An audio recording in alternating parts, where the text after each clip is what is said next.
Okie dokie, live. It says live. We're doing it. We're live. People are pouring in. What's up, everybody?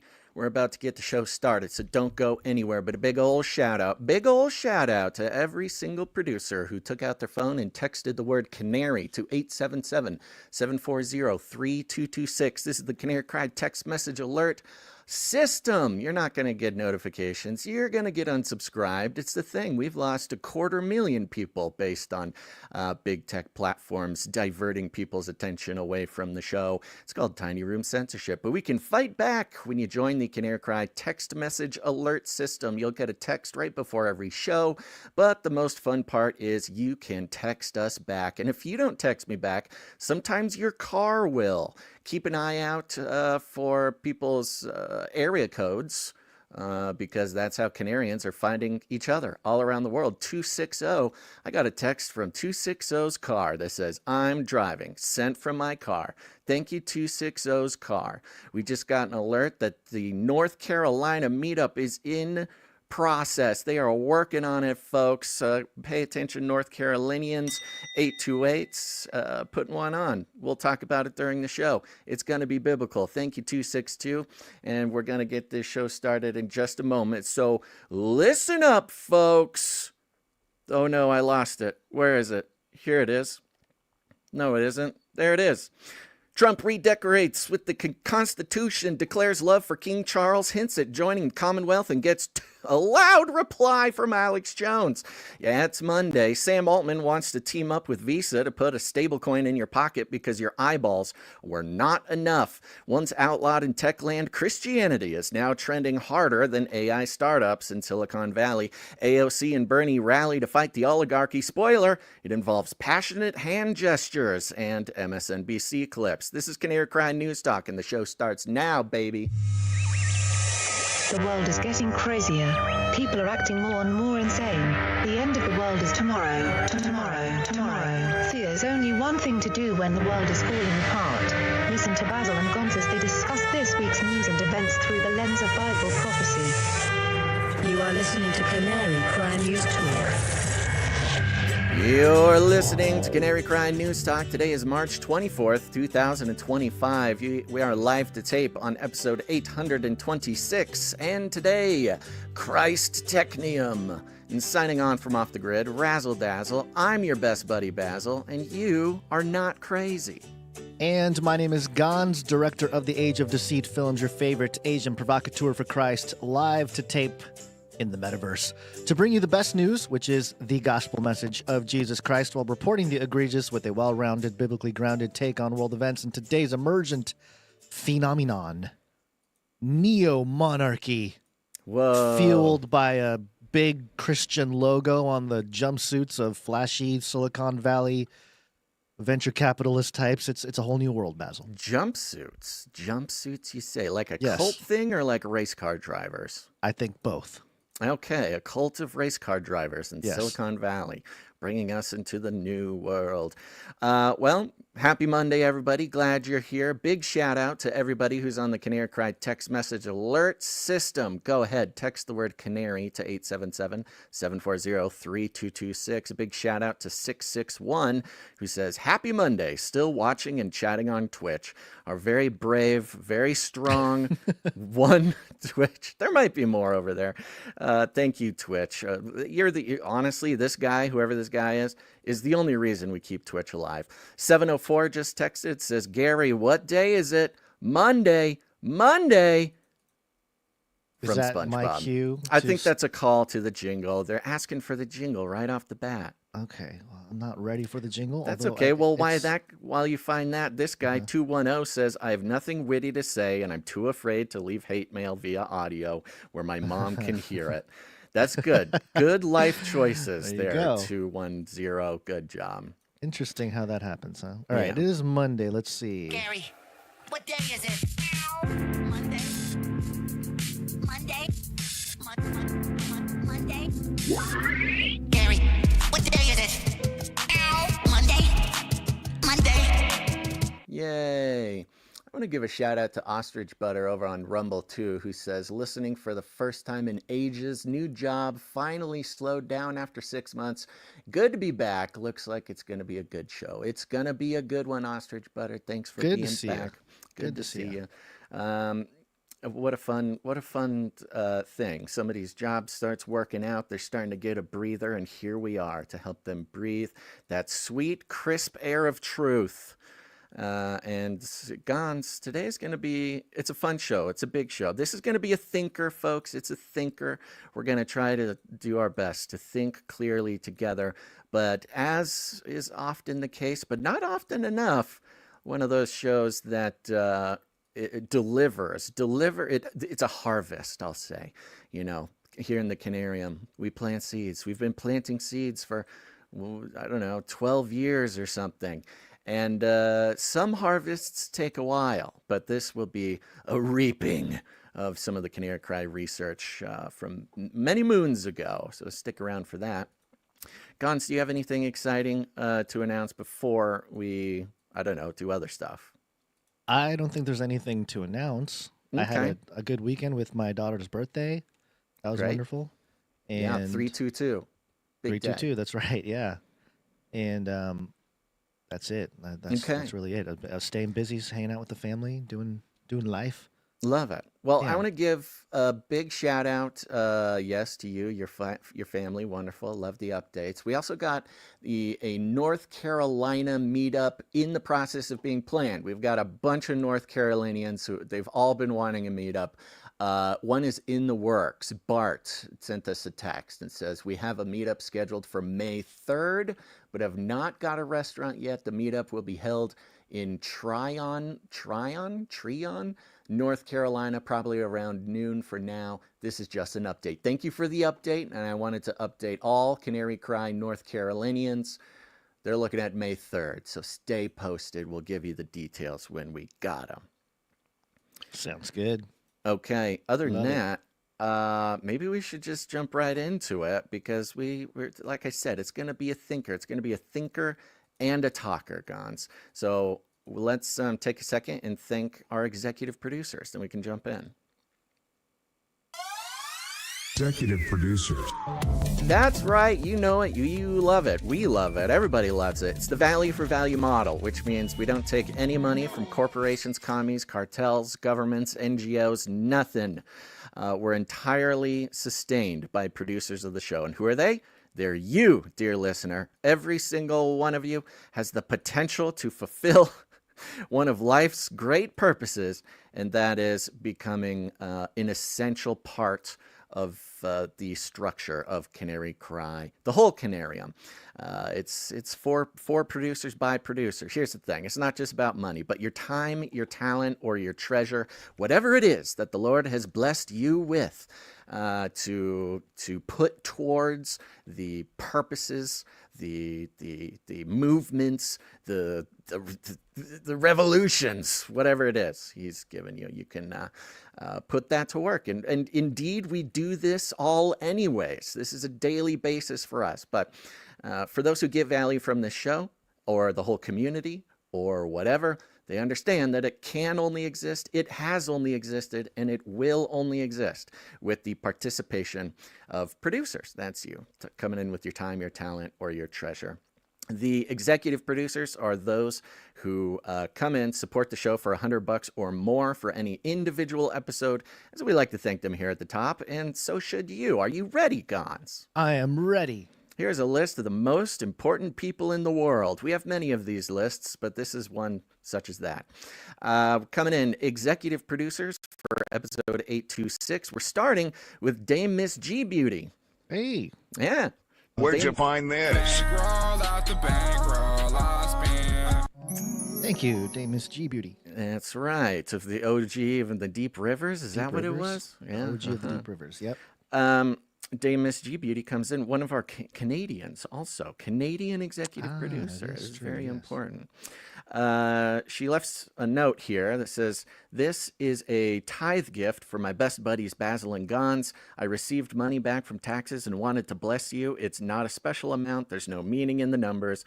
Love you guys. God bless. Dame Miss G. Thank you, Dame Miss G, executive producer. Love that. And yes, we don't ask for tithes. We're not a church. Well, we're not a 501c3 or anything like that. So sorry, no tax write-offs. But for those who feel like supporting the show is part of what they're being called to do with the resources that God gives them, we take that very seriously.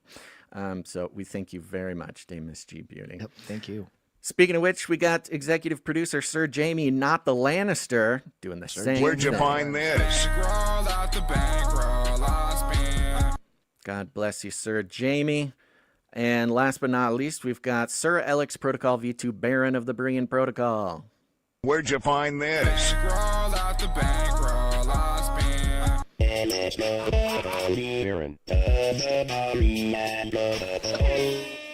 Oh, that's fun. An updated jingle with Baron of the Berean Protocol. Thank you, Jonathan F., for the update. Thank you, And Jonathan yeah, F. that's long overdue. That's a long overdue update, That's but true. we appreciate that. And thank you to Executive Sir Alex Protocol V2, comes in for $100 and 33 cents.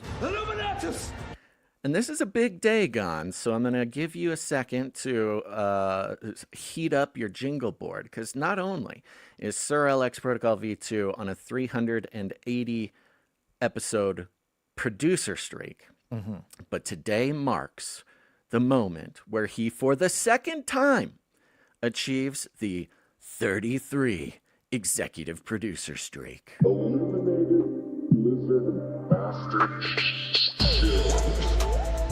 Officially solidified Eliminated Lizard Master Show. The most exciting streak. Executive Illuminated Master Show.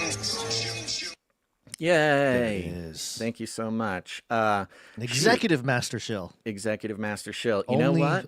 a few have achieved And such a stature. it is occurring. Yes, a few have achieved it, and two of those few is Sir Alex Protocol V2. Yeah.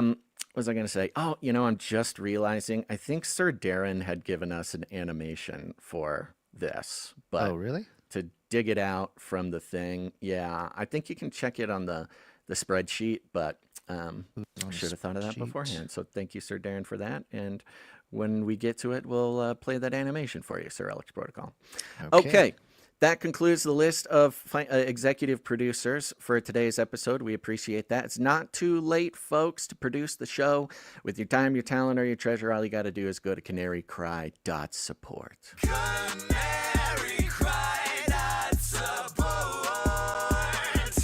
Huge, huge, impossible to comprehend. It's huge. It's huge. Huge. Yes, the way that this show has been able to weather the storm, and by extension, all of our sanity has been able to weather the storm for so many years because of people being like, oh yeah, I get it now. I can't rely on some corporation to pay ad money to my favorite podcasters to bundle my consciousness up like a product and sell it to them for money. What a strange paradigm shift. So a very big deal. Thank you. Yeah. Okay, with that, Gons, is there anything else we need to do? Or is it time to jump into the news? I think we can jump into the news, yeah? Let's do it. Let's jump into the news. We will launch a new age. I am innocent. Innocent. They're coming after me. Of course, just a quick mention of Trump. We got to keep up with some things, but these things we're going to touch upon are sort of especially prescient, relevant, and honestly just weird in the context of the interests and fascinations of the show and its producers. So I want to start out with a little something. This was Trump installing a special curtain in the Oval Office protecting a copy of the most precious treasures. This is the head. Listen to this headline. This is from the Western Journal. Trump installs special curtain in the Oval Office, protects new edition, a copy of one of our most precious treasures. The the Western Journal. Well, he likes walls, so the next best thing to a wall inside the White House is a curtain. Yeah, we get the curtain has been torn, Gons. That's what I'm saying. We're not supposed to put up more curtains. The curtains have been torn. President Donald Trump moved a copy of the Declaration of Independence into the Oval Office this week, sharing pictures of the document hanging on the wall. Trump shared images of himself pulling back a dark blue curtain on Monday to reveal a framed copy of the document. The pictures were deleted from his official X account for unclear reasons, but other prominent social media accounts also shared them, and they have a copy or a embed of Alex Jones, who said Trump just moved the Declaration of Independence into the Oval Office. 1776 has commenced again. And that is very... That's the magical trick. That's right. Very important. Yeah. You know, I mean, we always talk about Trump's fascination with, you know, occulty, magical objects, the economy of magical objects. Once you reach a certain level in the elite or predatory class, money has much less interest to it. Well, there's lots of interest, but much there's less weight. Value, money doesn't impress these people. They need other things. They need artifacts. It's artifacts. It's imbued talismans. Right. And, you know, Alex Jones here saying, Trump just moved the Declaration of Independence into the... It's not the original.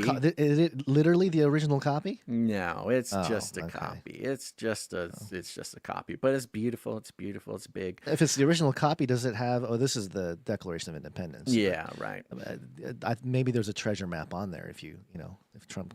I think that's why he has it. Something. Yeah. Right. He's looking for the treasure. Yeah. White House Press Secretary Caroline Leavitt said in a statement, quote, "The National's archive delivered the Declaration of Independence to the White House at the president's request, according to The Hill. Quote, it is displayed in the Oval Office where it will be carefully protected and preserved," she added. It's just a copy. Maybe when they say it's a copy, maybe they mean it's one of the original copies, because, you know, they had to write out a bunch of copies to be distributed. Somebody else had to handwrite the whole thing to make a couple backups. You know, that was people's jobs back then. It is displayed in the Oval Office where it will be carefully protected and preserved. The copy now hanging near the Resolute desk is not the original copy, which is displayed at the National Archives. While the original has very faded letters, the copy in the White House has very clear, legible writing, according to the Associated Press. Bold to be quoting the Associated Press, a particular persona non grata in the White House recently. Yeah. The Hill reported that the White House did not provide more information about which specific copy is now in the Oval Office. And then it goes into there's 26 original copies. Oh, there you go. Gives us some data. Now, this is where, look, just follow along, folks, because this is, I think, one problem I will say with staying up with the news, with being a sort of clued in person, with trying to stay current and relevant on what's going on in the world, and not just for sort of individuals, but also for shows, for the media apparatchiks, whether they be independent, alternative, or mainstream. We have a habit. There's a bad habit that people and organizations can develop, which is looking at each individual event sort of in isolation, in a vacuum, and, you know, not taking the time to kind of place this current event into a broader, broader corkboard narrative. with tacks That's and right. red Yeah. string. Yeah. the conspiracy theorist corkboard with red yarn, which of course is our specialty. Now, this was 5 days ago.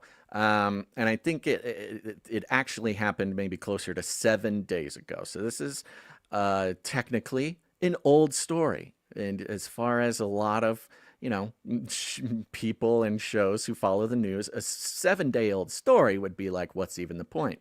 Well, it is particularly relevant, Gons, because of another display by President Donald Trump. Over here on truthsocial.com, he truthed, "I love King Charles. Sounds good to me." And then he linked to an article by thesun.com. The Sun. The Sun, yes. So a rag, Of a all the UK outlets. rag. I mean, the media economy that Trump works in is very interesting because he doesn't like the mainstream legacy media, obviously. So it's NFTs, meme coins, and the Sun for his Sun, references right. It's at political saber rattling.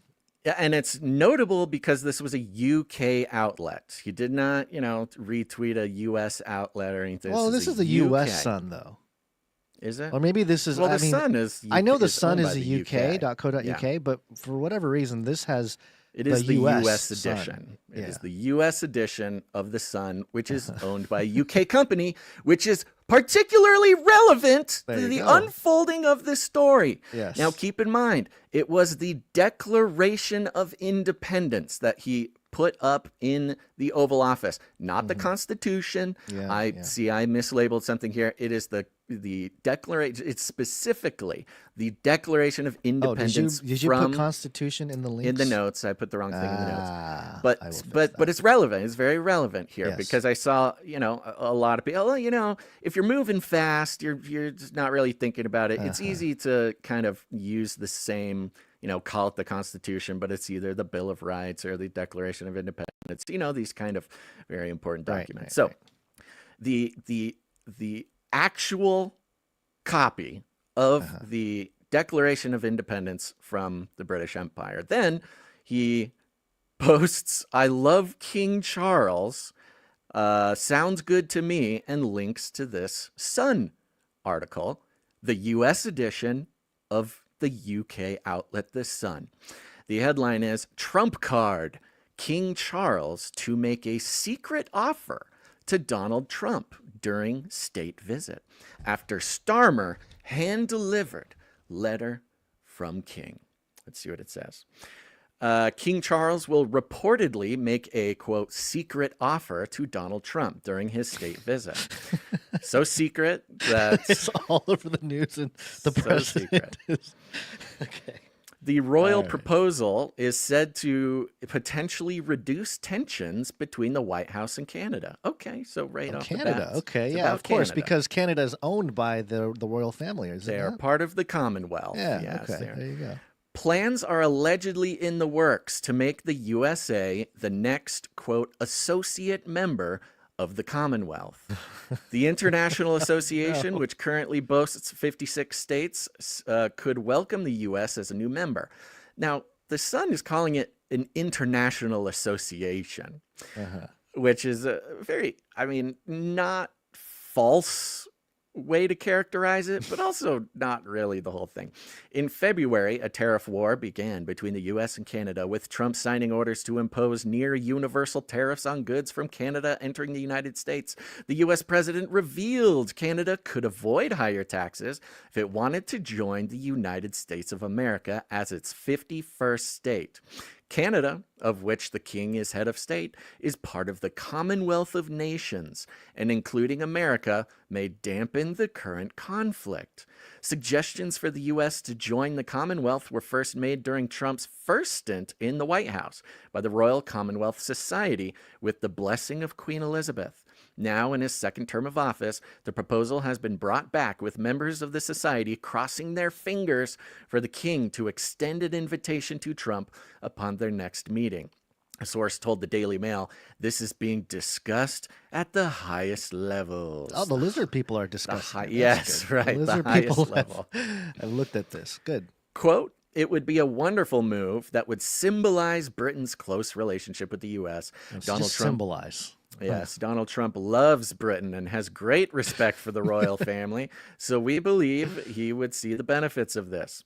When the RCS first wrote Trump in 2017, the letter was delivered by current Reform leader Nigel Farage. Now, this is interesting because Farage is also supporting this time around, which makes sense because he delivered the message last time. Farage being the sort of semi kind of Trump figure, conservative guy in the UK. So we're talking, this is not coming from, some WEF lunatic or something. It does feel like the alternative, which is the old way. Not that this, the Commonwealth is about 100 years old, something like that. The 1930s creation or something. So conceptually, maybe a little longer, but just in the concept of before World War II, something that started that mimics or mirrors the type of international institutions that were birthed post World War II with the military-industrial complex. Right. It is an interesting move. It's like, oh, okay, well, yeah, we're not going to be part of the WEF, or we don't like the UN, the EU. We'll just do this other thing, which is more of the. We'll get monarchy into thing. it. It's very interesting. It says the latest letter was hand-delivered to the president last month by Keir Starmer, inviting the U.S. leader to a second state visit. The delighted President Trump immediately accepted the invitation, hailing both Starmer and the king as special and beautiful. He declared it would be an honor to visit the king's fantastic country. President Trump even gushed about Sir Keir's wife, Lady Victoria, as well as his love of Britain. He is also known to have a deep affection for the royal family. President Trump vowed to always stand with Brit troops and gave the PM a boost by appearing to back his controversial Chagos deal. If the U.S. is invited to join the Commonwealth, it is hoped to be a step toward bringing countries together around shared values like democracy, human rights, and the rule of law.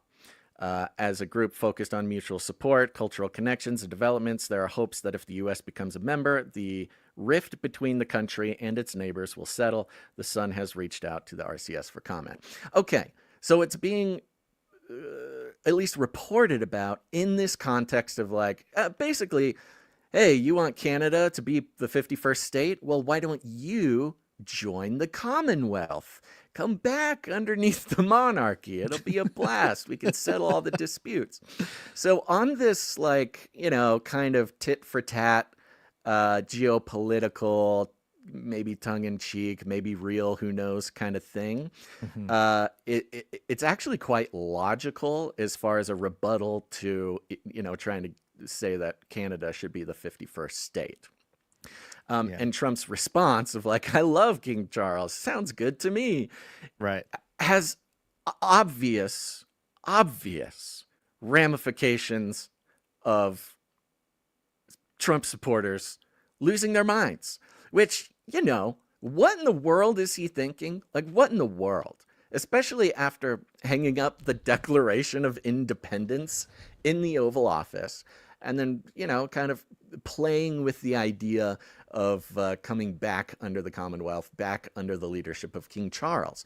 I mean, the lunacy. Optics. Yeah, the optics are very confusing if you're Out of following control. Trump tick for tat. Yeah, it's almost like, pro-America, and then, whoa, this is the opposite, complete opposite of 1776. So there is, some sort of game being played. Some sort of, now, do I think Trump's, approval of joining the Commonwealth is a real statement of policy intention?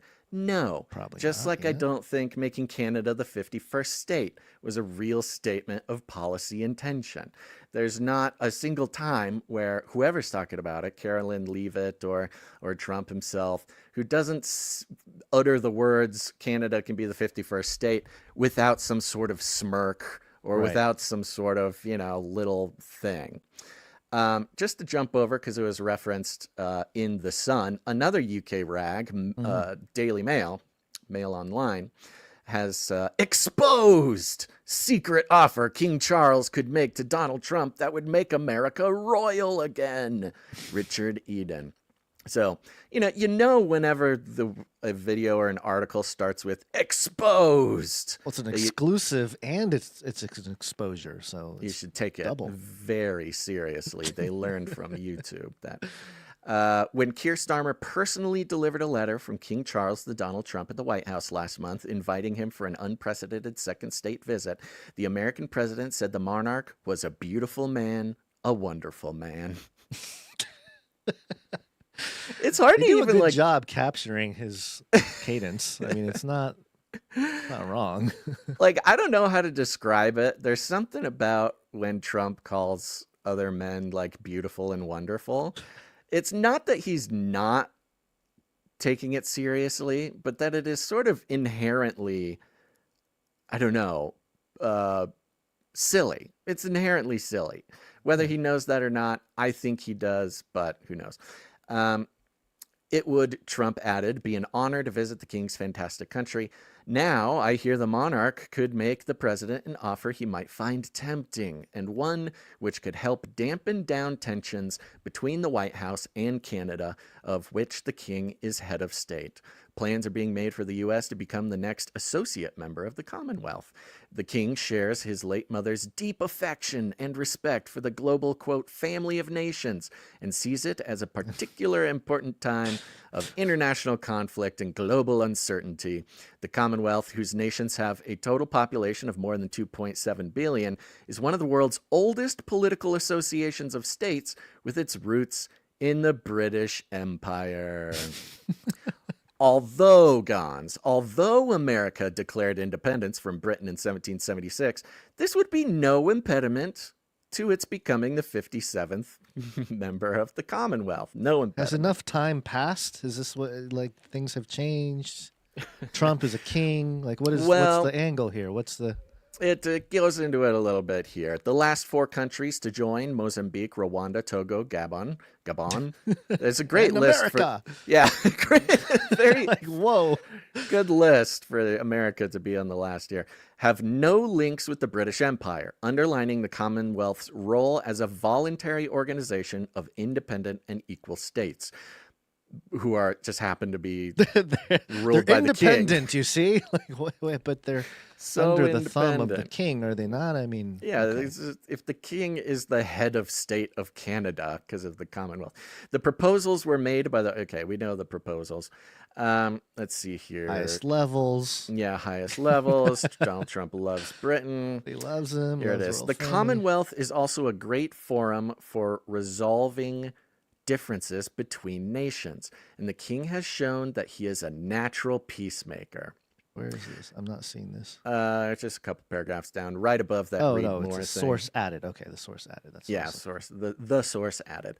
Trump's regular talk of turning Canada into America's 51st state has created enormous tensions, which we know put the king in an awkward position. Canada is one of the 15 countries of which he is the head of state. He met new Canadian Prime Minister Mark Carney in London this week in what many interpreted as a show of support. But that's the king or Trump? That was the king. Okay. Let me see here. Interesting. I'm going to go down just a little bit. The king said last week that the Commonwealth could help restore the disrupted harmony of the entire planet. The whole planet? The whole planet. In his annual Commonwealth Day message, he said, quote, "In these uncertain times where it is all too easy to believe that our differences are problems instead of a source of strength and an opportunity for learning, the Commonwealth's remarkable collection of nations, the people, come together in the spirit of support and, crucially, friendship," he added, quote, "As we mark this Commonwealth Day together, there is no more important task than to restore the disrupted harmony of the entire planet." A lot of planet talk from the king. This is Planet. This It's is all about the planet. king coming out. He's one world We'll government. fix the world will be in harmony. We shall fix the planet. Just come under the king. It'll be easy. Now, Very, very strange. whether or not this is serious, like I said, I'm just going to take it in the abstract, which is it is the only logical response, geopolitical. Logical response Logical. Okay. to the insinuation that Canada can become the 51st state, being like, Right. oh, you want to be one of us? Well, we'll become one of you, that kind of thing. And I'm getting it sort of at this lighthearted kind of, something, a conversation going on. However, that, of course, strikes to the very heart of the soul of the United States spirit, which is to rejoin the Commonwealth of Nations headed up. I would never do it under the Queen, but the King. Different story. Different story. Now, let's kind of straighten something out here a little bit. So to join the Commonwealth of Nations doesn't make the king necessarily the head of state. That's a little different. There's the Commonwealth of Nations, and then there's, I think it's just called the British Commonwealth, kind of two different things. Those nations in the Commonwealth of Nations, they don't have necessarily like military treaties. They don't have any obligations to one another. In fact, I don't really know. The only thing that I can tell that changes is that immigration for those countries in the Commonwealth is a lot easier. The countries in the Commonwealth, at least, can all go to the UK on a 6-month visa, pretty much no questions asked. Right. So it's like its own little club. It's a little immigration club type of thing. Yeah. Okay. Now, of course, this is enraging everybody, and we'll start here with just a little minute-and-a-half response from Alex Jones. Back in 2013, I told that red coat globalist that was trying to take our guns, Piers Morgan, that if you try to take our firearms, 1776 will commence again. Well, now I've got to tell President Trump, if you try to put King Charles as the head of the U.S. government, ahead of the American people and our president, 1776 will commence again. Okay. It keeps going, huh? Yeah, there's a little bit more. Okay. When I learned this information earlier today, it was like a punch in the stomach. I couldn't even believe it. So I went and researched it, and it's true. And I've always promised viewers and listeners, I love Trump, overall love what he's doing, but sometimes he does just the most terrible things. It's true. So we've all been wondering the last 3 or 4 days what this secret message, the King of England, the globalist, Mr. Great Reset, Mr. Carbon Tax, King Charles coming to visit Trump next week, what secret message he was going to be delivering from the British Prime Minister, Keir Starmer. It's hard to match King Charles's corruption and evil, but Starmer actually does it, may even surpass him. I'll get to that in a moment. Trump has openly said and posted on Truth Social that the word is they're going to offer entrance. That's where it stops. Yeah, I know. It's kind of annoying. That I did put in the show notes for those who want the show notes. I linked the entire video. It actually goes on for about 15 minutes. But it includes everything that you would expect in a Alex Jones breakdown of why. Okay. So as you stated, it's according to my little research here directly from the Commonwealth website here, that there are republics and then there are constitutional monarchies within this Commonwealth of Nations. And so if you have like India, South Africa, they have no monarchy. And the U.S. being a republic with its own constitution would not necessarily make the king some kind of head of state over the U.S., right? Yeah. So it's not that's the nuance of what would actually happen if U.S. were to. I mean, I don't think they will, but if they were to join the Commonwealth of Nations, right? And the model. And so between this whole series of events, where Trump puts the Declaration of Independence in the Oval Office, so he's staring at it. It may have been in the room when Keir Starmer delivered that secret message. To Trump truthing his response, I love King Charles, sounds good to me, while posting a tabloid rag owned by the UK, but the US version. You know, there technically has not been any official, like, this is what was in the message. It's coming from tabloids. Trump didn't say this was the offer. Nobody said that. There's nothing like that. This is almost the most perfectly crafted Sigh-op that I've ever seen. You're right, because it triggers the conservative truther kind of crowd, pro-America, pro-MAGA, basically. It triggers them. because it has, if you're not looking into the details or the nuances, it has the appearance of betrayal and, reversing 1776. Albeit a different way, though. It's not the way the liberals or the Democrats did it. It's kind of a direct, because 1776 is often used as a calling cry for, the roots of the founding of the country, which is based on revolution, leaving the monarchy, which is the point, right? Right. And so for Trump to even appeal to this is just it's a brain melting thing. To not use it as an opportunity to show American strength and stuff like this. That is what is so unusual about this. It's, whether the Sigh-op was just created to give Alex Jones something to make a video about, it's there. Trump does these things that almost seem crafted specifically to challenge MAGA's support of him, or to give his critics and detractors something so explosive to write about him, to say about him, to do all these sorts of things. This whole thing is just a perfectly crafted, mind-bending psyop. You can get into the details of what that would look like. We just don't even know if it's even real. It was put out by the Daily Mail as an exclusive, exposed, blah, blah, blah. And, has not even necessarily been confirmed in any sort of way. In fact, not only confirmed, but it's not even reporting to be a real anything. There's zero objective thing to pin this entire story on. All it is was there was a letter and a secret message. Trump saying, "I love King Charles," reposting a tabloid newspaper owned by the UK, and then sets off this like crazy avalanche of response and content for independent media. Alex Jones, of course, destined to be the sort of most the guy to, make the most of it, of course. It shows a couple of things. A, that unlike the left, and the critics of the left have pointed this out for quite some time, but unlike the left, MAGA or the right or whatever is able to endure big ideological differences within the party, which the left cannot handle, and that has been their downfall.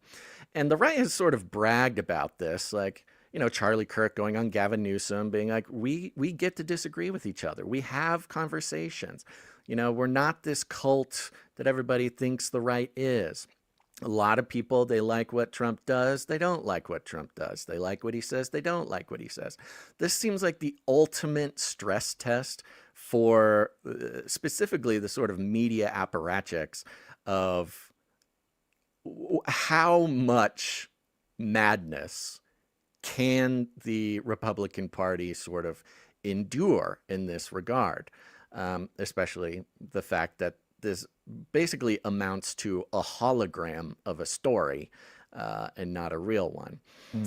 So we'll see where it goes from there. But even if the psyop is to fire up the right, to trigger the 1776 notion, the very idea that there would even be possible for the U.S. to in any way come under the British Empire, the UK, or whatever. Right. Even if they were to join, the actual reality. A big red button installed on the heart of any red-blooded American.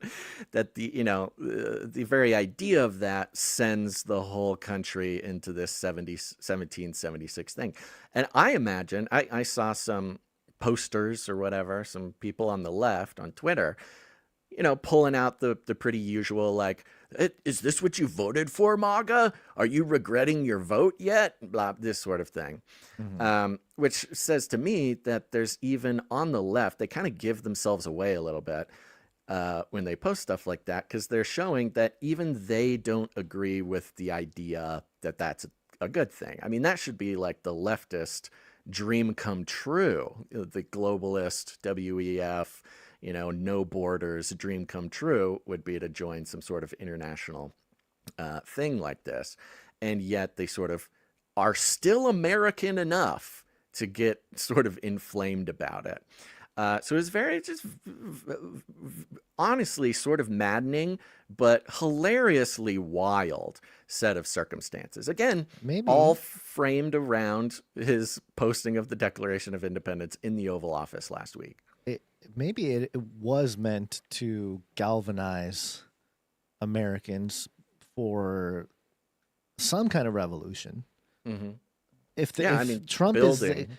his role ever since he took office has been the guy, the person both sides get mad at. That's been his role.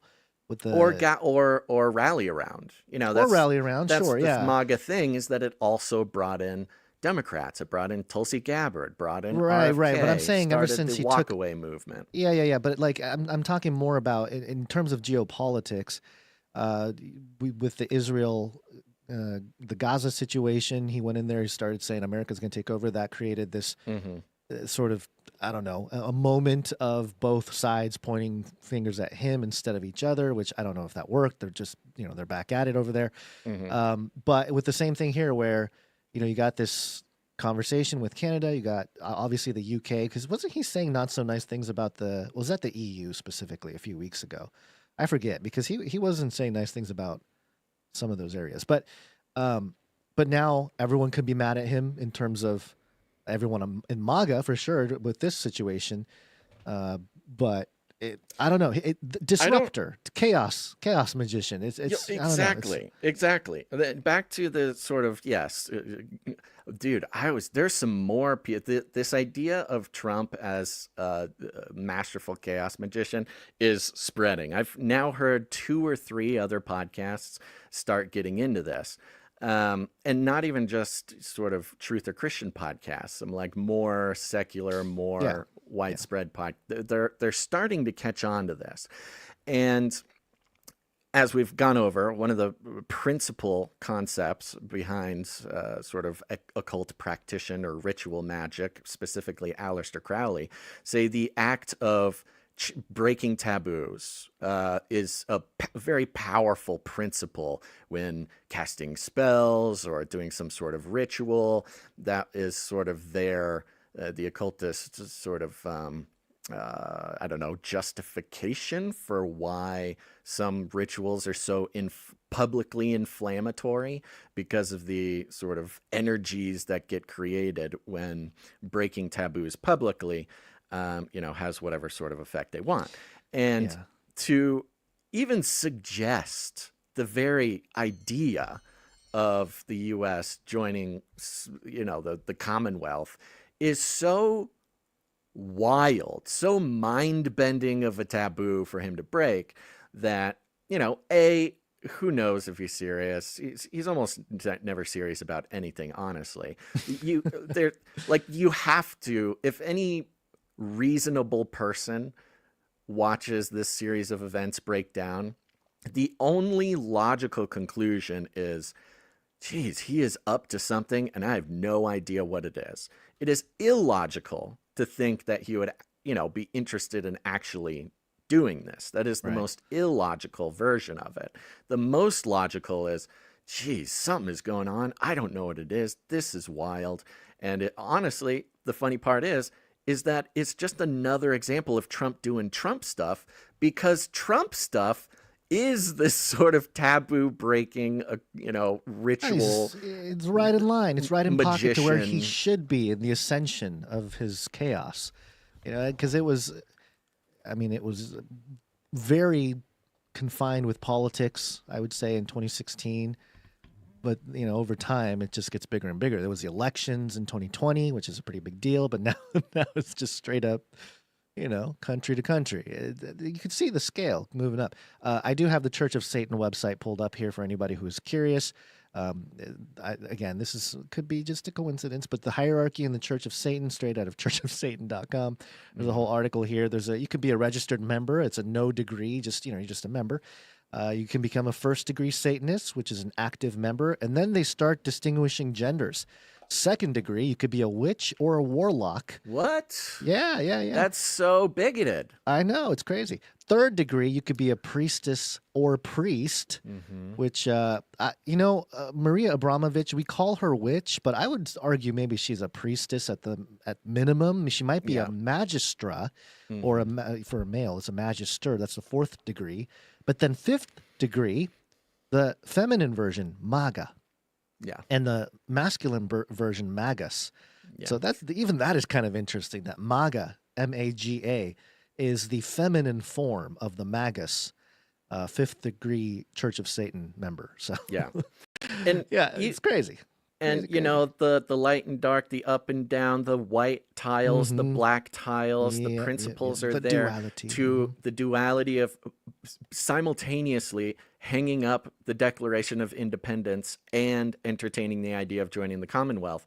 I mean, that has ritual magic written all over it. That is a black tile and a white tile right next to each other, and people don't know what to do.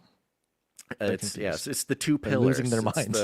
It's everything. I mean, and this is why I'm so. Oh, he's quantum. Trump is quantum. He's in two states at once. He's wave particle duality.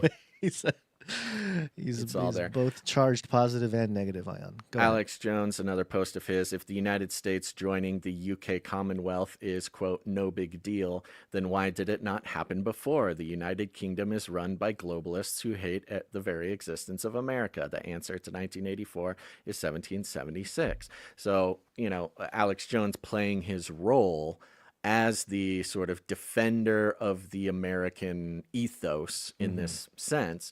Yeah. And, Alex Jones being lots of critics and otherwise, recognizing that he obviously has a very special place in the system, in the machine. Some might call it controlled opposition. Some might call it, there's some, of course, theories with his connections with the CIA and all this stuff. So, when you're talking about controlled opposition, what a better way to deploy Alex Jones against Trump's insinuation, this breaking this idea that, all of MAGA, it's a cult. They just do whatever Trump, they never question Trump, whatever it is. This creates an opportunity to strengthen this narrative that we're not just, we or MAGA or the right or whatever aren't just letting Trump get away with whatever. It's also building this sort of meta narrative at the same time. Yeah. One thing I just noticed is that behind Alex Jones in this particular video, I don't know where he is. It's probably not his studio because there's a map of the Earth behind him and it says National Geographic, the world. And it's just funny how he rants about globalism, but there's like, anti-globalist type of stuff, but then there's like a super globalist, like the most globalist thing in the background. Right. And I guess it could be like exposing it or whatever, but it's just, I don't know. I just thought it was ironic. But yeah, overall, yes, I got the sense too from that clip that first of all, there's a whiplash effect, right? And this has been the case with Alex Jones. I mean, we've documented how he was calling Elon Musk possibly, and Donald Trump, the Antichrist possibly. And then, a week later, he's all about Trump. He's all about Elon saving the country and free speech. So we've seen that kind of whiplash from him, which is, you're right. It's kind of it is a commentary on, I guess you can say, characterize it in one sense as, hey, on the right or the conservative side, like you can have little disagreements and you can kind of move forward. You can still be together. But then like the 1776 stuff is pretty foundational. This is where you can split Stoke Revolution, these types of things. So it's the most. It is the the absolute bedrock. There is nothing more foundational than 1776. Oh, there is, but then they start. There is, but then they show their cards. They're like the Promethean fire and all that stuff. Right. It gets really. It gets That's way when too the new Atlantis. You start getting into the the deep the cloak secrets. comes off. Yeah. Right. So anyway, that's it's interesting. This whole thing is interesting. It feels like chaos. Although, I will say, I was telling you before the show, Basil, I did not keep up with any of this over the last few days after Wednesday's show. Just focused on family, spending some time and whatnot. So hearing about it now, I'm kind of like, oh, people are freaking out about this. Okay. I mean, clearly Alex Jones was freaking out, as you can tell with his distress. But that's his brand, so he's on brand with that. But overall, I don't think anything comes of it. What's the next thing? They visit, they have a good time, there's pictures, they can recycle this fear. This is spiritual realm stuff. This is quite obviously a piece of ritual magic. Combine that, take the secular definition or just combine it with the secular explanation of Sigh-op. It only empowers Alex Jones even more. It only empowers the independent alternative media people who have something that they can talk about and, it separate themselves from MAGA, from Trump, which will only benefit them in the long run in the meta narrative of, oh, Trump's just controlling Joe Rogan. They're all just shills. You get to take some time and push back against Trump.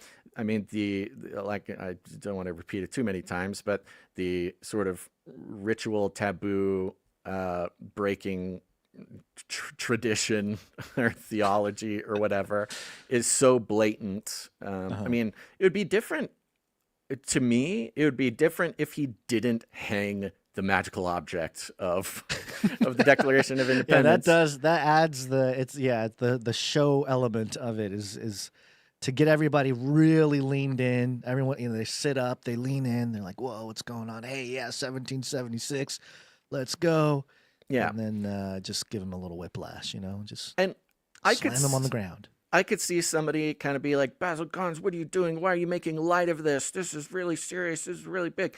Look, as believers, we can talk about this stuff. It should not, and I encourage people to try to take this perspective in this stance. We know how it ends. We know that these are just, these are just displays of a spiritual battle going on, one that we know how it ends. We know the ultimate winner in that battle. We know all these things. There's nothing to be gained by getting emotionally wrapped up in, the individual events that are going on now. I mean, thank God that we have now a history and a body of research that allows us to spot this sort of thing when it happens and, be able to not invest our well-being, not invest our our emotional day-to-day whatever in the whiplash, like you say, the yank in our chain, the Sigh-op project of controlling our minds on a pretty regular basis, controlling our emotions, controlling our responses to things. I think that when you're able to spot these things in the wild right away, it's actually a huge benefit to be able to go, right, okay, remember what's going on. Remember what this is. Remember where we are. And remember that they want you to lose your mind about it. The whole point. They want you to, the whole trigger thing is still true. They want you to be triggered. There's we should probably do a full breakdown episode, like a Canary Cry Radio episode, where we really dig into the origins of chaos magic, and at least in the the secular contemporary form, and we can obviously tie it back to the ancient stuff. But a lot of it is based on pragmatism, and the phrase that I often run into in looking up the chaos magic stuff is belief as a tool. So where belief is not a truth or a truth to pursue, but it's actually just a tool that you can use to get people to do things or believe things do things really. And behavior modification. Behavior modification. Yeah. So belief as a tool is a big thing, and they have an ethos of results over anything. So it doesn't really matter how to get to the results. It's just, we got to get the results. And so you kind of throw out any kind of ethical or moral hedge or boundary that can get in the way of doing some of these things. It's more about It's more pragmatic. You just got to get to the result. What's the result for this situation? Probably some kind of technocratic nation or a network state emerging from the United States as we enter the TECHNIUM. But that's kind of bigger picture. I think that's a little bit harder for people to see when we're looking at these little incremental moves. But I think that's right. You have a picture of the whole in this part, in this little ritual. It's a hologram. You have right. It's a fractal, man. You're watching it. I just thought it was so interesting, especially based on the sort of other things that we've been a little bit fixated on recently. I mean, there's been a lot of pointing out these, the magical objects, the principles specifically around Trump, and kind of has just been building maybe for like a month of more and more of these things making it onto the show and breaking down the concepts. And then it was just kind of like, it seemed like it was all leading up to this moment. Surely there will be more, but these are the types of things we want to be able to spot. I can't. Well, especially if I say they, I don't know, the principalities, powers, they're trying to set up.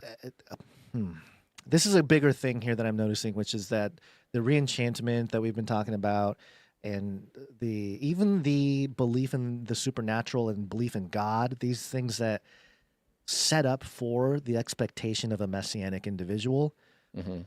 Not saying Trump is that man, but it feels like they're trying to put him in a position where he can pull off some pretty, counterfeit signs and wonders type of stuff if this keeps escalating. And it could just mean in the sense of a geopolitical thing, but I mean, who knows, man? There's all kinds of. I mean, we didn't talk about the pyramids today. We're not going to bring the pyramid story. You guys did that. Although we will, we did that on Thursday. We will mention it for a moment because I saw somebody in the chat. Right. And I bring that up because it's based on technology. Like the debate about the pyramids is based around access to technology. It's kind of the what's going on with my mic. Speaking of technology, there was just one last point here. The other part of it, and this, all these things could be involved, but as more and more polling comes out, and we see more and more, the polling, doesn't matter where it's coming from, CNN, Fox, all the polling is showing more and more of the country consolidating behind Trump and his activity. I mean, his approval ratings are higher than they've ever been. We've been looking at polling numbers ridiculous as like 70% of people liking what Trump is doing with immigration, things like this, which is actually is kind of imbalanced. It's not something that the system likes for very long. The American political system, it can't handle these imbalances for very long, which is on a broad scale what we've seen in the past 10 years, a drastic swing to the left, and then now an even more drastic swing to the right, of which we'll get into a little bit later. And so there could be a piece of this, which is like, okay, there's too much consolidation behind Trump, too much support. And so how can tone it down? How can we split that up? How can we divide that a little bit more? How can we add another axis on which people can identify either closer or farther away from approval of what Trump is doing? And the thing about this particular moment, the hanging up of the Declaration of Independence and the consideration of joining the Commonwealth, two diametrically opposed things. You cannot get two things further away from each other. And we see both, and we can put those into a context that very closely reflects some serious intentional ritual magic, something like that. But you got to remember, an enormous portion of the country won't see both stories.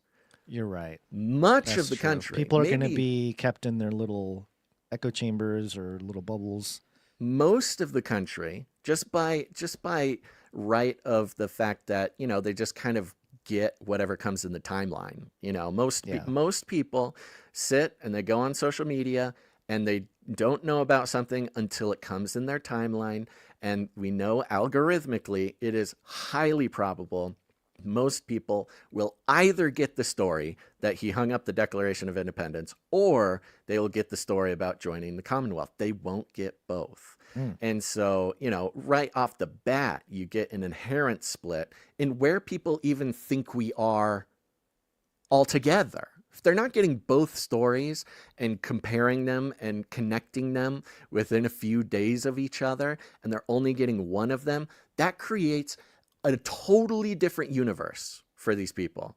I mean, this one in particular is so drastic that it's one of those universe splitting things, those dimensional splitting events where, you know, a bunch of people go, hey, we're going to join the Commonwealth, and they either like it or they don't. And the other one is, oh, he hung up the Declaration of Independence, 1776, baby, let's go. And as we know so often, these two dimensions, neither the twain shall meet. So very powerful fifth generation warfare tactic going on. Yeah, just herding of the populations. It's like they're just kind of raking stuff over here. Oh, it's a little heavy on this side. Let's break off some, you know, use the Alex Jones rake to get some real American folk to get, you know, split off a little bit. I mean, it's great. It's beautiful social engineering. Congratulations to the social engineering. I mean, they're doing a great job of controlling the population. They're very good. It's very interesting. Yeah. So, so that's a pretty big deal. Now, further on in the show here, we're gonna mention the pyramid thing, but we're not gonna go through it again because we already did that on Thursday. But that will, I mean, the trajectory, the arc of, I don't know, the arc of the missile football trajectory of the whole thing. You can see it. You can calculate it. The trend. Yes, and because of course we're going to land somewhere in Silicon Valley and see how this opposes or lines up with exactly. There's you know, it's just it's like when you mix for a tasty dressing, you know, you got to shake it up. All the things you set it down, it's just all the elements separate. And once in a while, you got to shake things up. You know, a tasty dressing. It's the salad, Canary Cry salad bar. Canary Cry salad bar. A couple interesting things, Gons. It looks like people might be a little busy this Monday afternoon, which makes sense. It is a work day. As far as live viewers making it in. I'm also noticing a significant reduction, maybe 50% reduction in text messages coming into the Canary Cry text message alert system. So I don't know if this is just a busy Monday or hopefully might be. It's the first Monday of the spring, right? Over the weekend, that was the thing for Did you feel part the of my shift. Oh my gosh! Part of my daughter's birthday, she wanted to go to the beach down here. Where we're at in San Diego, and so we went to the beach, and it was as if people that have been cooped up in a house for 4 months, 5 months, 6 months, whatever, just all decided to come out. And pretty busy. It's beautiful in California. It's, you know, it's a wonderful weather and all that kind of stuff. So I don't blame them, but it was crazy. It was so crowded at the beach, and there was a big old festival going on. We had to leave. We had to leave after a little while. We were like, this is too much. Busy. This is crazy. Yeah, it was just insanity. Well, a little too dangerous for weather. Must have been beautiful at least. It was very nice. Yeah. So big shout out. We had we had some people sign up for the Canary Cry text message alert system over the weekend, and I want to encourage y'all to do that. All you got to do is text the word Canary, just Canary. Don't put any exclamation marks. It's an automated system. Just the word Canary to 877-740-3226. I'll give that number in a second. And it's fun. You'll get a notification just before every show. We send out a little text message. I write them myself. And more often than not, people join and enjoy being on the list, mostly because you can text us back, and it's very fun. It's also a good way to keep an ear out I'll read some text messages. And for those people who, if you hear your area code pop up, whether it's where you live now or maybe where you're from, very fun way to discover new Canarians in your area. So text the word Canary to 877-740-3226. Before you get into the text message reading, Jonathan F. sent us a couple potential jingles for the text message alert. Great. So here's one. Shout out to everybody who joined the Canary Cry text message alert system. And all you got to do is text the word Canary to 877-740-3226. And you can send us messages whenever you want. Fun. Thank you There's very another much, one similar in nature. Shout out to everybody who joined the Canary Cry text message alert system. And all you got to do is text the word Canary to 877-740-3226. And you can send us messages whenever you want. Whenever you want. It's true. I kind of like that second one. The 24/7. first one, your voice warp made it sound like you were getting sucked into a wormhole or something. Well, who says I'm not? There's a new, sort of scientific thing going on right now with the quantum mechanics people, who suspect that we are currently living in a black hole. And that's sort of the nature of reality. Right. 708, what's up? 708er sent a message just now, says that analysis dropped my jaw because I actually got worked up about the Commonwealth thing, and I wasn't even born here. Well, thank you very much, 708. I'm assuming by here you mean the U.S., but yeah, exactly. It's just the most lunatic possible thing to hear or see. It can only be designed for psychological or spiritual purposes. So I'm glad that analysis helped you out, 708, and I hope it helped out other people too. Let's see here, 540 just texts E, just a screech. Just Thank a screech. You. Okay. 757 says okay.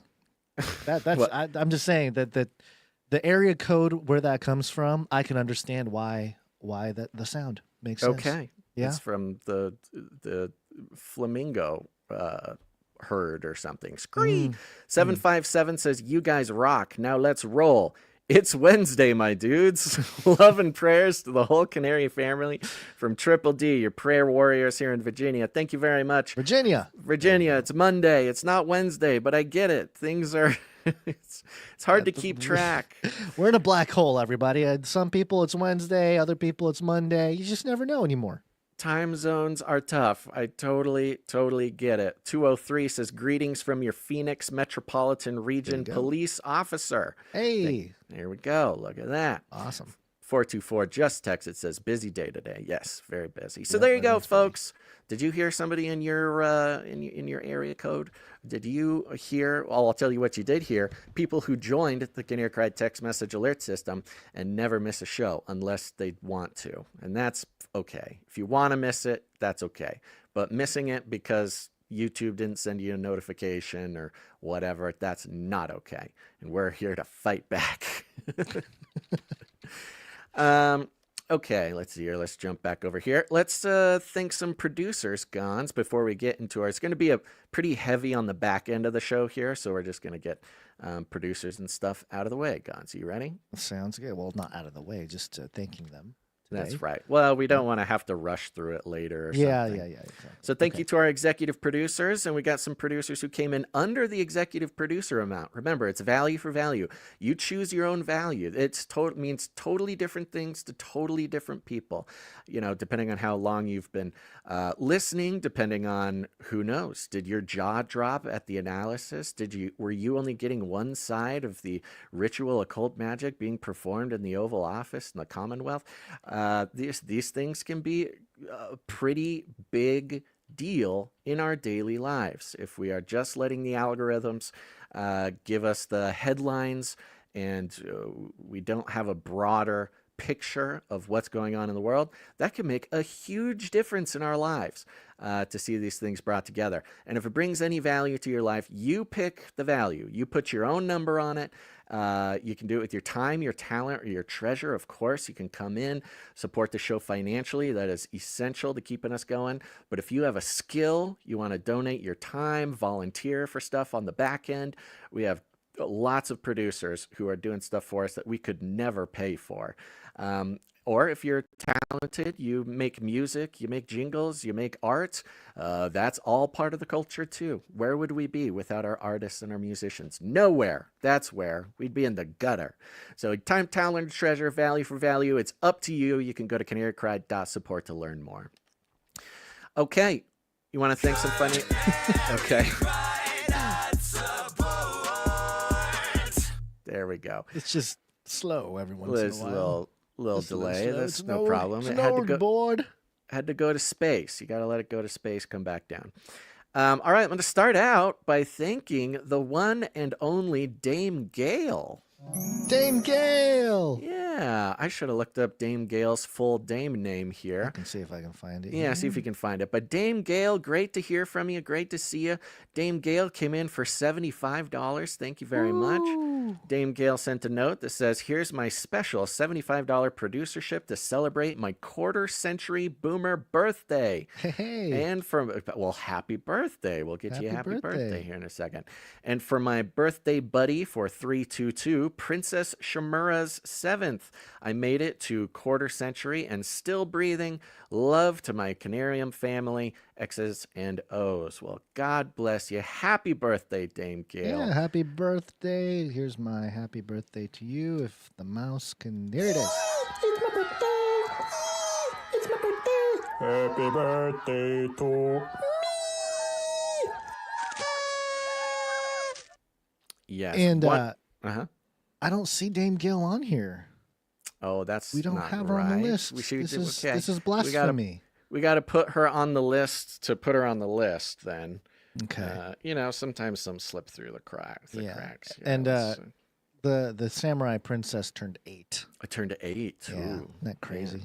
It's crazy. 8. Yeah, sure. Dame Gail shares a birthday with your daughter. I know. Reference for other people who might not be catching that.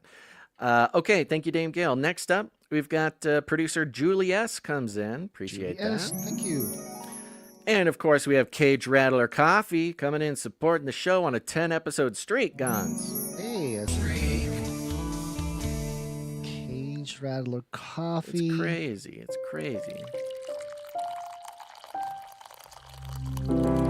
Cage Rattler Coffee, where value for value never tasted so good. A wonderful display of value for value.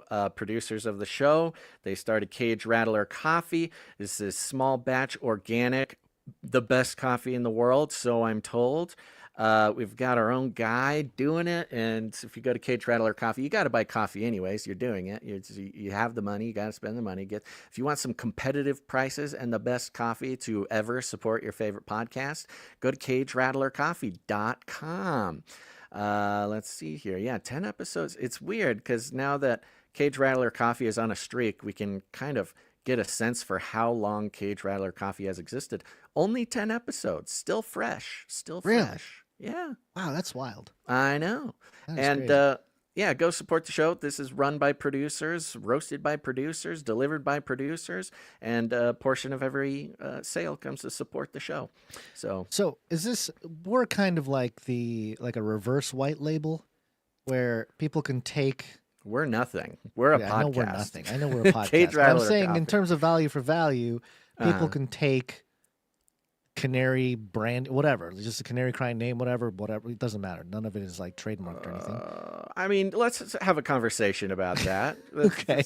If they want to come up with their own thing. There's been a number of producers, yes, who have come to us with ideas and asked permission to, associate with the show and support the show. And yeah, that's off. I don't think we've ever not had given somebody the permission to do so. But yeah, it's a great way to, again, support the show, value for value, and serve the Canarian community, which is the essential part of this. It's about not just supporting the show, but serving the Canarians. And that goes both ways. Not only does this coffee company give you the best coffee at very competitive prices, but it also supports the show, which brings more value to other Canarians, to the whole community. So it's a win-win. It's value for value, baby. It's win-win-win. So if you've got an idea, bring it to us. We'll be happy to consider it and let the whole community know. It's about that parallel economy, baby. Yep, All right. Yep. CageRattlerCoffee.com. Go check it out. Thank you. We have producer Christopher joined the supply drop. Christopher. Yeah. Thank you very much, man. Christopher. Went to CanaryCrySupplyDrop.com. This is a great way. Canary Cry Supply Drop is our most popular sort of recurring producership program, and that's because it's the best one in the world. If you want to support the show for $33 a month, every quarter, again, custom created Canary Cry swag objects, items. This supply drop that is going out here soon is Basil's Bunker themed. It has a Basil's Bunker branded fire starting kit, Basil's Bunker Faraday bags for your phone, all sorts of fun stuff, and some very fun ARG augmented reality game stuff included there that people will be very excited about. Fun stuff like that supports the show on a regular basis. If it weren't for our monthly supporters, we'd be gone. We wouldn't exist. And so I'd like to encourage anybody that if you regularly get value from the show, consider going to CanaryCrySupplyDrop.com and continue to get even more value, because people absolutely love the retention rate on the supply drop is out of this world, and it's because people just absolutely, Sir Ike crushes it every single quarter. It's amazing. Yep. CanaryCrySupplyDrop.com. Yep. Last but not least, here we've got producer Joseph H. Joseph H. Yeah. Joseph H. Joseph H comes in, and it's hard to tell with fees. Somewhere around $42, Joseph H came in and said, I received my tax return and wanted to give my 10% tithe. Well, God bless you. Oh, Goodness appreciate gracious. that. What a day for that. I mean, that's very heartwarming. Of course, I'll repeat again, we're not a 501c3, so we don't necessarily request tithes in sort of an official manner. However, when people feel called to give their spiritual sacrifice of their 10% to do the kingdom work that we feel like we're doing here, and we hope to stay aligned with God in everything we do, that's very meaningful. It's a very powerful thing, and we take that very seriously. So thank you very much, Joseph H., for that. Yep, thank you. And other than that, we had some people who came in under the $7.77 mark. We will thank them. They are on streaks. We'll thank them on Wednesday because they're awesome and beautiful, and we love them. And that goes for all producers coming in with their time, their talent, or their treasure. We celebrate you. I want to celebrate you. I want to read your name. I want everybody to know how cool you are and how important you are to keeping this show alive. So you go to canarycry.support to learn all about it. Yes, sir.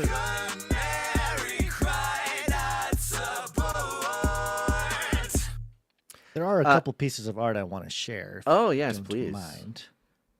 Yeah, if you want to help support the show with your talent, you can do so. You can go to canarycry.art and upload some artwork just like Dame Ianon did. She's got a couple pieces we got to share here. This first one, it says, pretty sure I heard Basil say something like this on the last call-in show. I think it was last week. Anything you say can and will be used for the purposes of building the culture behind the community. There you go. Dame Ianon gets it. And this is a beautiful two-celled cartoon. Yeah, two-cell comic strip here, and in both cells you've got me looking drawn by pencil. Very good, very cute, cartoony version here, wearing my VR headset with the googly eyes. And in the first cell I say, I'm not wearing this VR headset because it is an easy thing to do. The next cell says, I'm wearing it because I thought it would be an easy thing to do. That's a classic joke. Thank you very much, Ianon. Thank you, Ianon, for that one. I believe there was a second Ianon piece here. Mm-hmm. Let me see what happened to it. There it is. This is a little graphic that she put together of some overlapping circles. Yeah, what is it called? It was a Venn diagram. Yeah, Venn diagram. She has a note here. It's not art, but I made a Venn diagram. It is relevant to the show. I've been thinking about it ever since the story about AI assistants talking to each other. Yeah. So we've got 3 circles in the Venn diagram. One is AI assistants, one is lawyers, and one is politicians. The overlap between politicians and lawyers is compulsive liars. Between AI assistants and lawyers is exist to make the life of the rich easier. That's true. And the overlap of AI assistants and politicians is puppets, which is also true.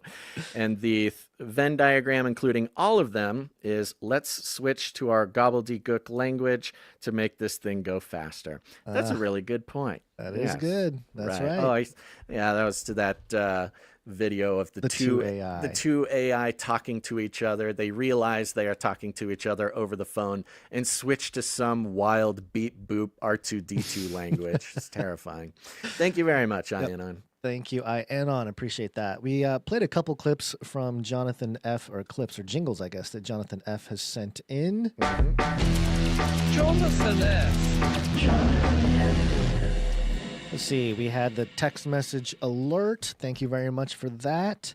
We also had the LX protocol, LX protocol, Baron of the Burium Protocol jingle. So appreciate that.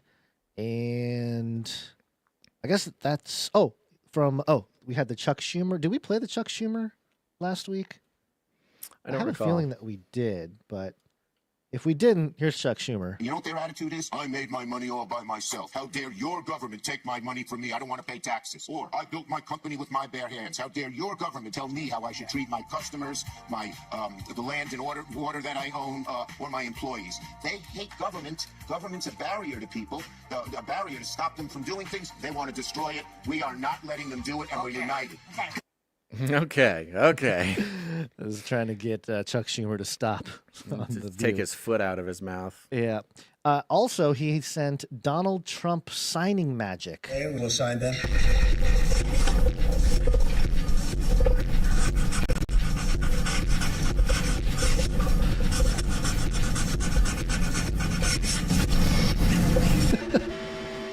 I'm triggered. That's funny. I'm triggered.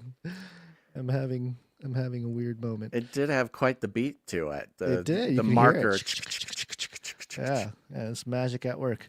Thank you very much, Jonathan F, for all the jingles that you put together here. We really got to remember to have that one ready for inevitably the very next time that we talk about Trump being some sort of magician. Yep. We also have a piece here from El Canario Valiente, which means the valiant canary. Ooh. Yeah, and the note says, after some prompts given to my state-funded HI, that's human intelligence, this is what was produced. Hope this counts as art. Love you guys. Keep up the good work. Fire emoji.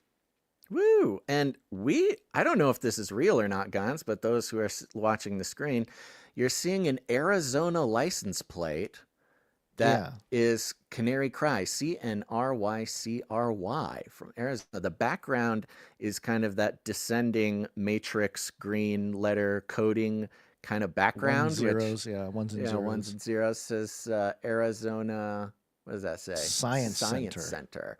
Yeah. Okay, I don't know. The thing that makes me think it's real is there's like a little barcode at the bottom and like a little, I don't know, some kind of ID number or something. It looks more legit than...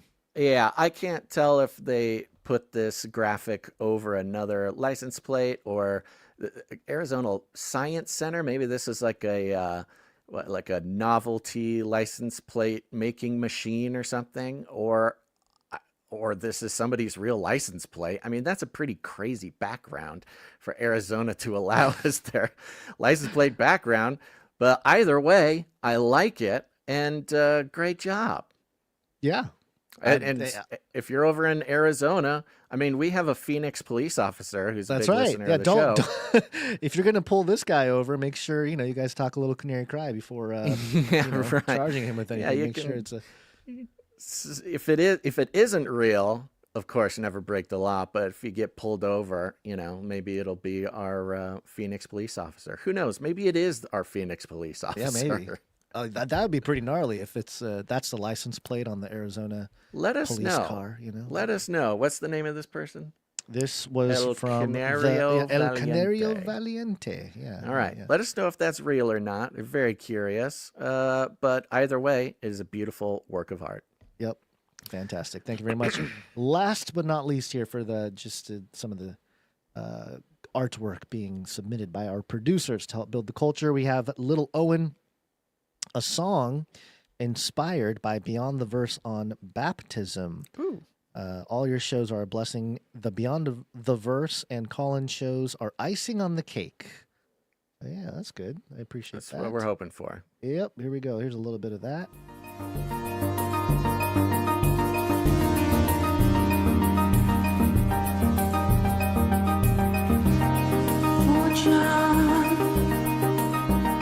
Truly baptized with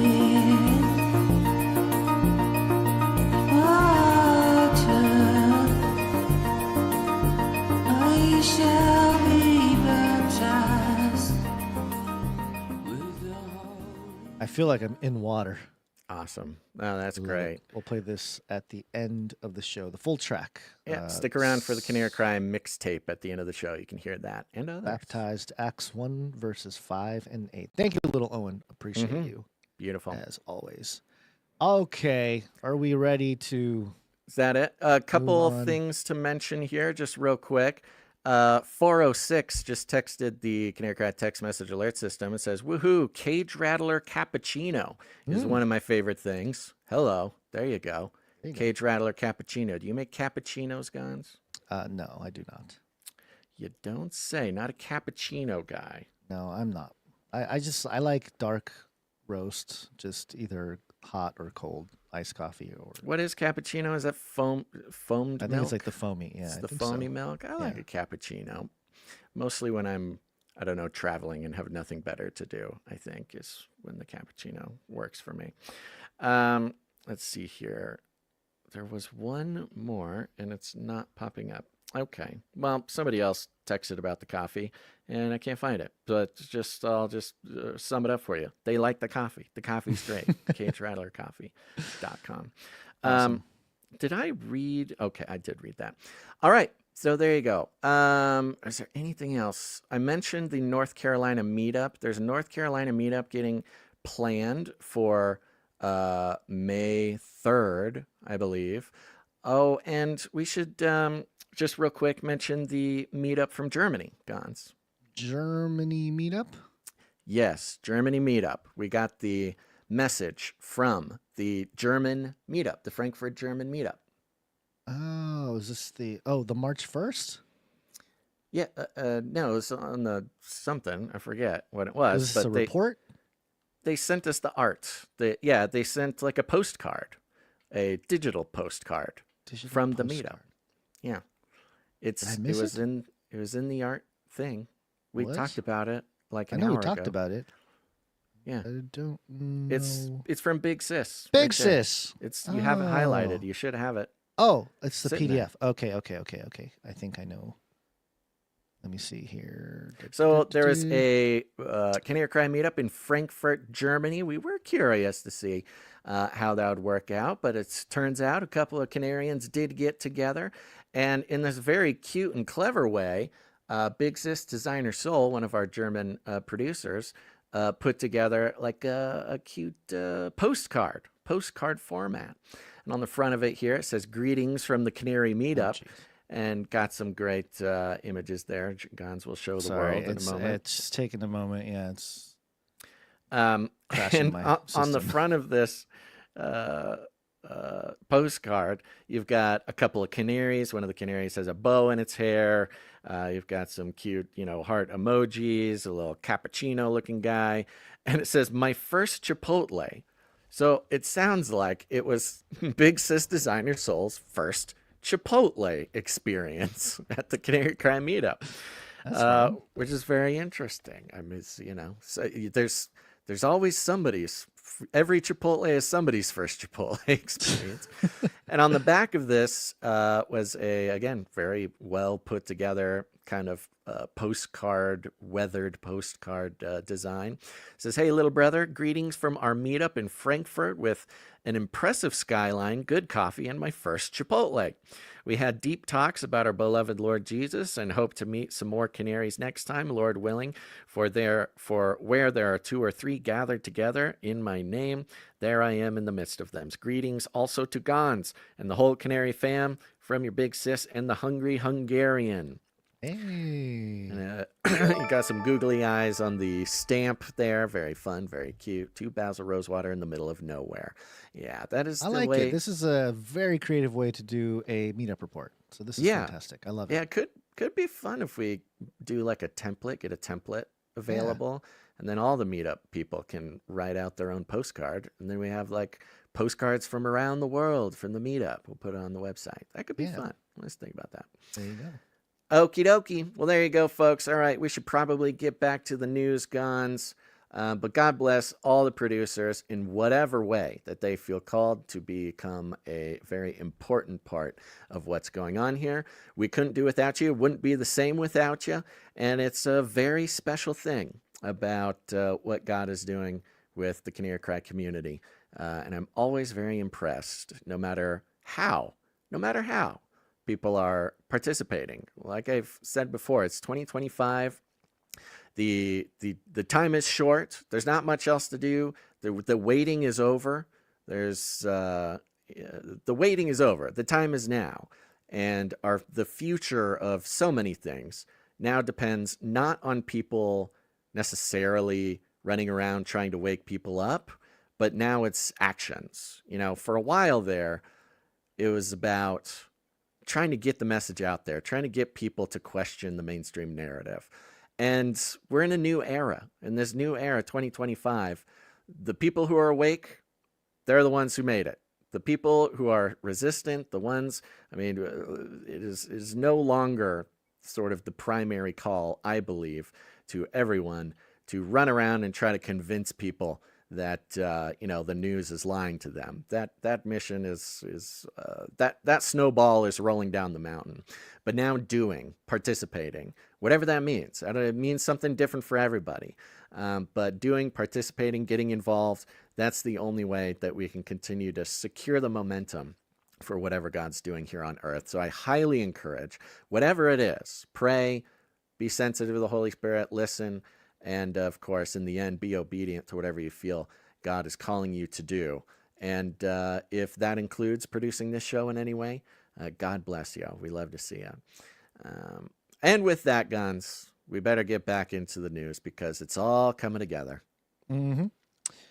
We were going to discuss the pyramids, like we said earlier, but we're not going to. You can go check out the Canary Cry Call-in show from last Thursday because Basil did a little breakdown of the whole situation, the nuances. One of the first, I'll say, one of the first breakdowns that I had come in contact with was my breakdown on Thursday that even gave an ounce of skepticism to looking into what we actually are being told. And I can kind of see some people are starting to realize, oh, hey, a lot of what is being spread around isn't actually what's in their research paper. I guarantee you, I said it then, I'll say it now, and it counts in the future. Guarantee you that mainstream science will never, ever sort of include the, we found 8 pillars with coils, a giant 2-kilometer long power station under the pyramid. Yada, yada, that'll just never be a thing. This will maintain. And I'm not trying to be a downer. I'm just saying this is definitely not going to happen.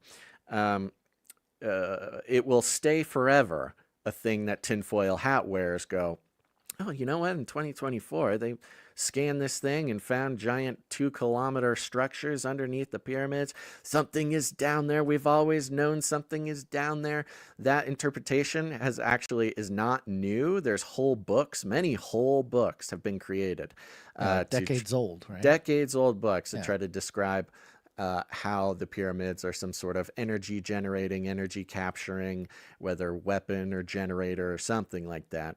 And I'm not necessarily questioning whether or not it does or does not exist, but this is not going to change the world because it will be buried and ignored. However, we did go through the actual paper, which said nothing about the images that were being shown about the 2-kilometer, pillars underneath the pyramid. But Gons, more importantly, much like an ancient, monolithic, unmovable pyramid holding mysteries that are incomprehensible to the human mind, we have other monoliths that stand tall over our civilization, mocking us, encouraging us to explore different possibilities for what our past and future might look like. And I think one of those pyramids is the technology industry. The pyramid, the monolithic stone of humanity, of our ongoing history of developing technologies, and what that means for the ultimate trajectory of society, of humanity. And one of these bricks, one of the bricks in that monolith, Gons, is one that we got a little obsessed with, maybe a little early, as is our way to see things and get interested in things before it's actually the right time to do so. But that is WorldCoin. No debate. Must have digital ID. And you must bow down to the org.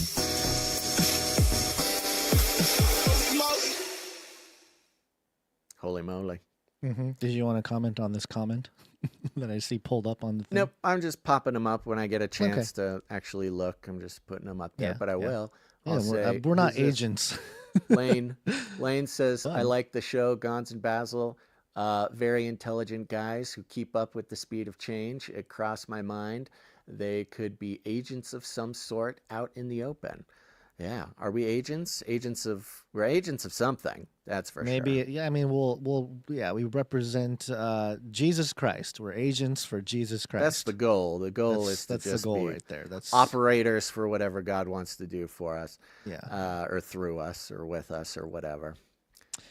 Still no that, CIA paycheck. Yeah, I was going to say, not no getting paychecks. The CIA paycheck. In fact, quite the pressure coming from them people up there. At yeah, the top. You'd think if the CIA wanted to use us as, some sort of controlled opposition to lead people astray, you'd think that they would let us get more viewers and followers and not unsubscribe people without them wanting to. You'd think that the platforms would send out notifications and stop hiding us under a pile of community guideline strikes. It's kind of a weird strategy if you're gonna use some unsuspecting podcasters as controlled opposition, to not let anybody hear or see what they have to say. I mean, is what we say here so egregious for those folks? Apparently something about it. No, it's too logical. That's the problem. Yeah, that's why Alex Jones, who falls right in, I'm giving him a little benefit of doubt, saying he's falling for it. But, Alex Jones taking the 1776 inflammatory trigger-pulling stance on the Commonwealth thing, it's not very helpful for the control mechanisms to have somebody go, that's pretty interesting. Kind of seems like a ritual. Kind of seems like we shouldn't get triggered about that and start a civil war and go to arms. Especially because the technicalities don't align with what you're preaching there. I mean, maybe ideologically there's some things to be mad about, but anyway. Yeah, we're too reasonable, Gons, to get the CIA paycheck. We're not helpful to the divide and conquer. Maybe we should just start screaming. I noticed that there's like this rage thing going on with certain content creators where they just get mad about stuff and they're smashing things and they're flexing and they're just yelling about stuff. Maybe we should just do that. No, I can't do it for 2 hours though. That would be a... No, they don't want you to do it for 2 hours. You want to do clips. If we were really interested in the business of what we're doing, like if we wanted to, get into the business like all the other big guys do.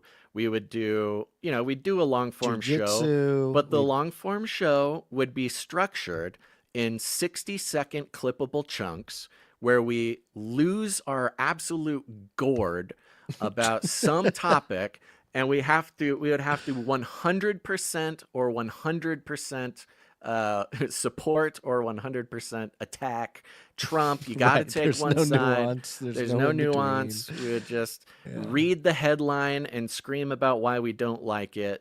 This whole reading the actual story and thinking about it critically, and questioning not just the details, but questioning the priorities and intentions of the story's creators. This is not a good way to become popular online. And so it truly is a miracle of God that anybody not only wants to listen to this show, but can listen to this show even when they do want to, especially because we're unmonetized, no corporation. That's YouTube true. doesn't make any money from pushing our content, so they don't push it.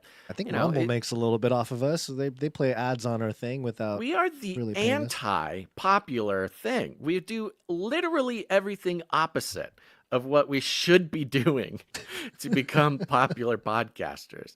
It is truly a miracle from heaven that we get to do what we get to do. Sometimes my flesh desires more attention, but that's just the flesh talking. I go back and don't forth. Really need it. I will literally go day by day. It goes, man, it'd be nice to have more people watching the show. And then the next day, it's like thank the good Lord that we don't have more people watching the show. We're not in any kind of SWAT list. Yes, right. When the swattings got up to about 20, swattings of right-wing influencers, Trump impersonators. Some of them only had like 20,000 followers, which would be a lot for us, but is a lot on X anyway. Right. So anyways, yes, we go back and forth, and I am truly, truly astounded by what God is doing here. And I'm just going to do what I'm told by God, not the CIA. And whatever he wants to do, he's okay. I'm okay with that. We're all about the big guy. That's not Joe Biden. Reset this orb story a little bit. Reuters.com with the headline, Sam Altman's World Network in talks with Visa for stablecoin wallet. CoinDesk reports. Yeah. Starting to happen. Sam Altman cryptocurrency project World Network is in talks with Visa.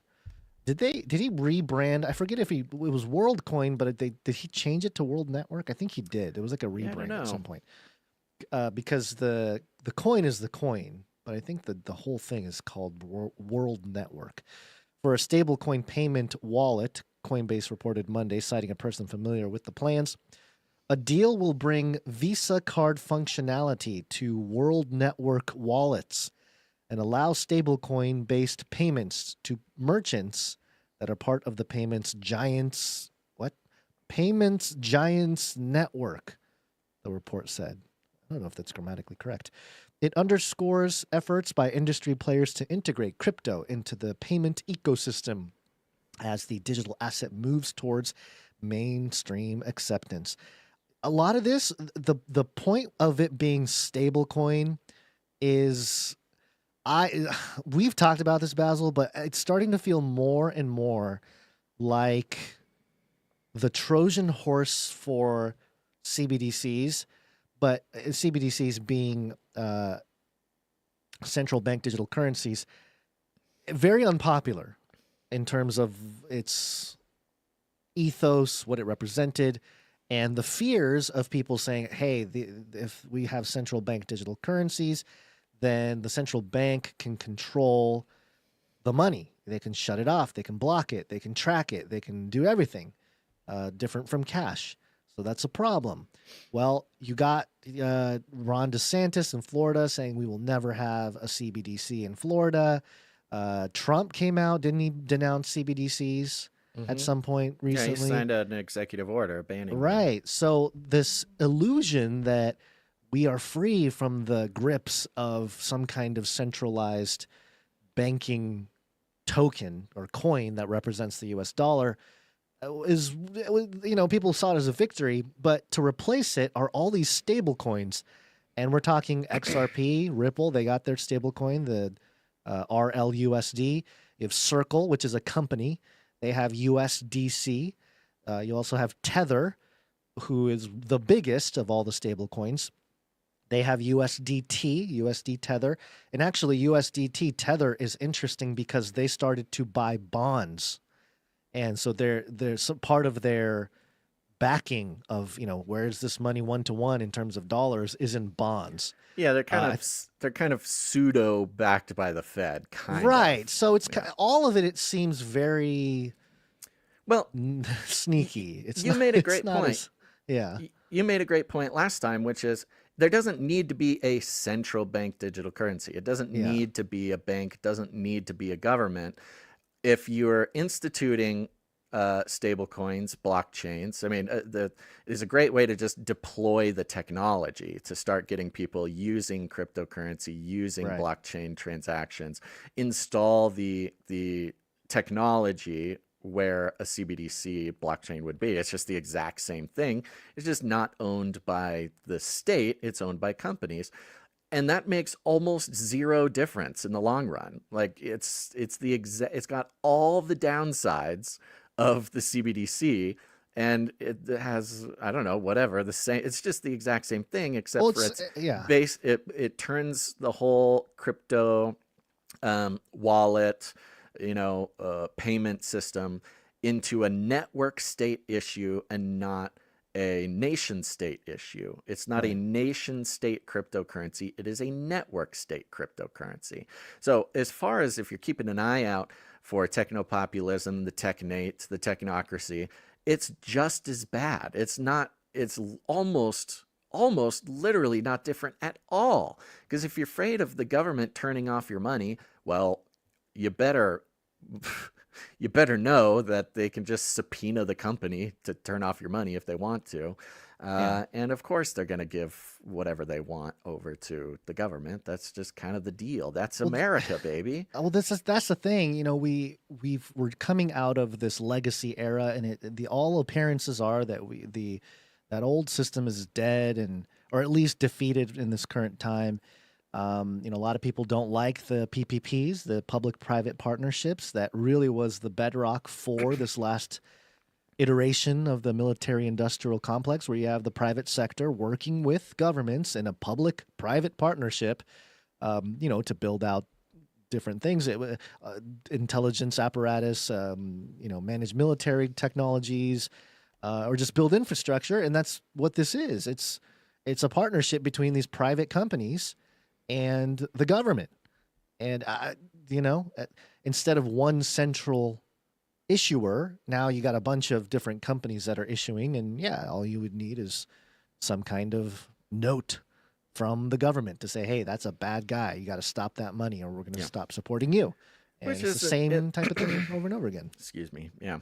Yeah, it's not much different than what we have right now, except for it's the next transition into the technology aspect of it. Right. And it's not a huge deal, but this, the founder of Robinhood, somebody tagged us in this earlier today. Robinhood app being one of the main distributors of, I don't know, just like casual retail cryptocurrency.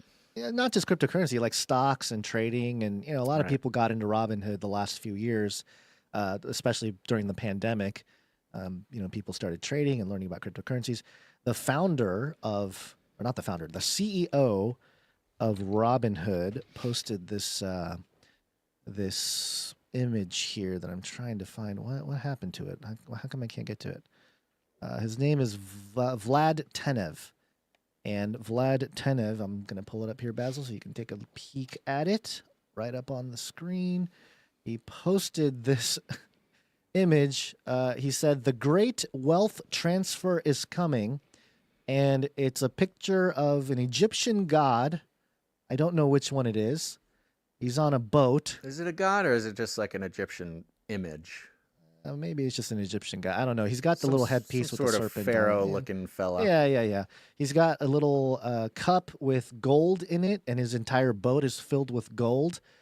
What does Vlad Tenev know?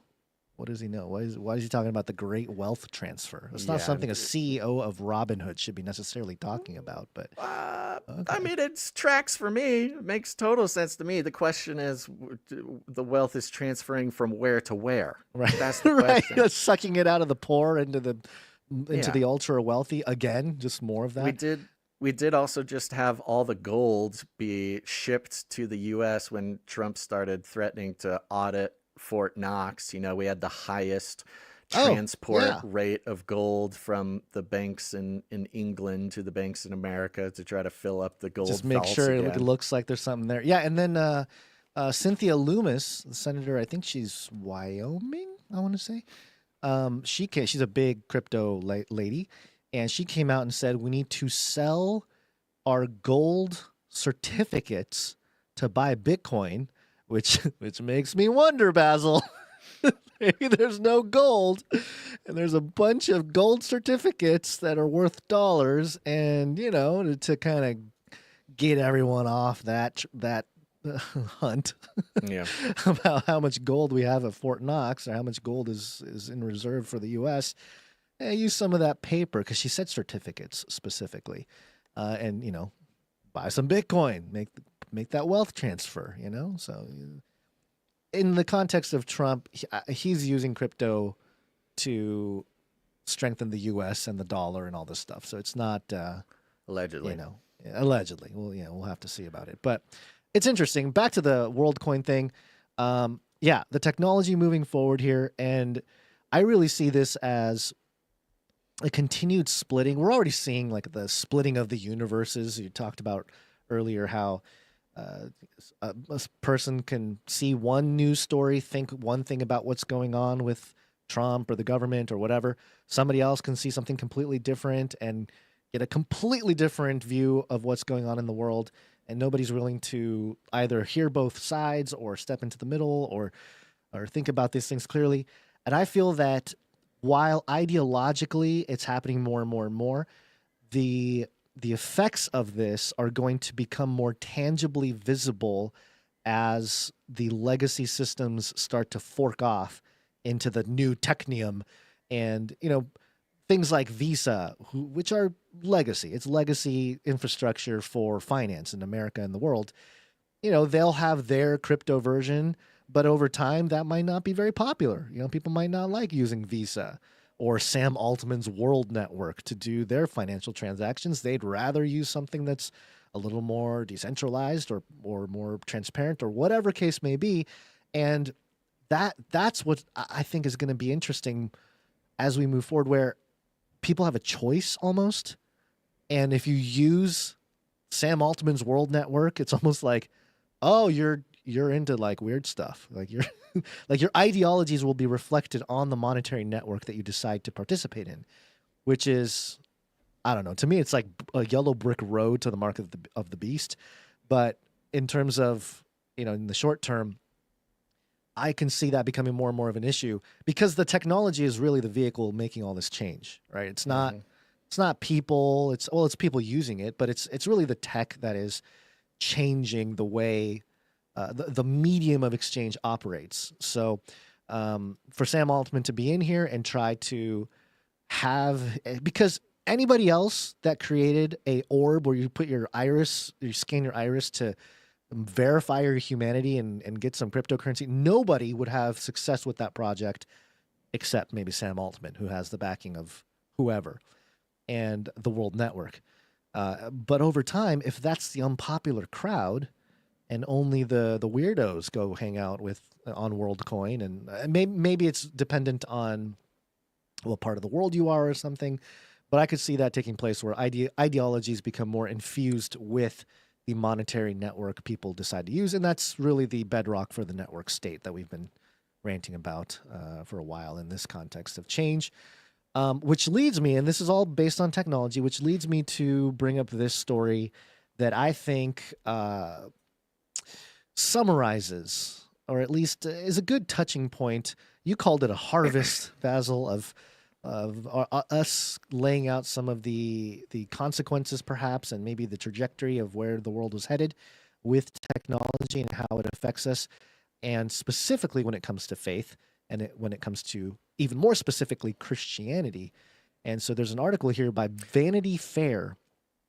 And yeah, and just for a little bit more background here, in case there's anybody who's maybe new. I mean, one of the things that we've obviously been obsessed with for a very long time is technology, the technocracy, the tech industry, the connections with weird occult,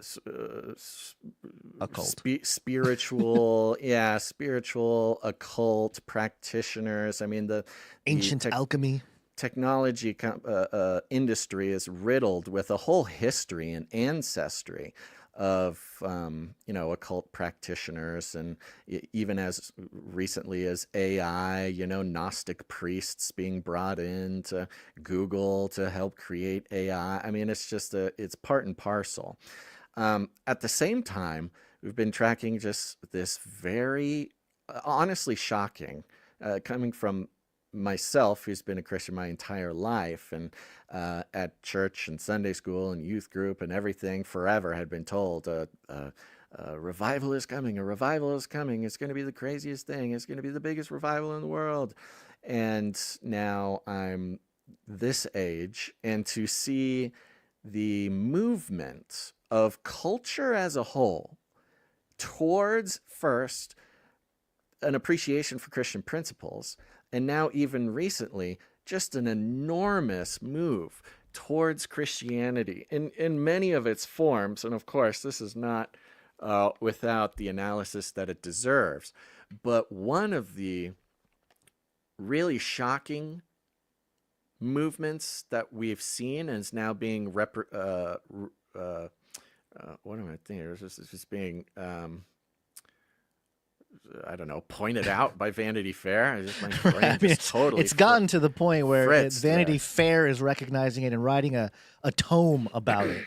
Yes, so clearly it's been building for a while. And for those who have followed the Burning Man research, go to burningmanresearch.com. We've got 10 years, more than 10 years now, of research in partnership with Carl Teichrieb, who started this long ago and invited us to explore it more. And we immediately saw its incredible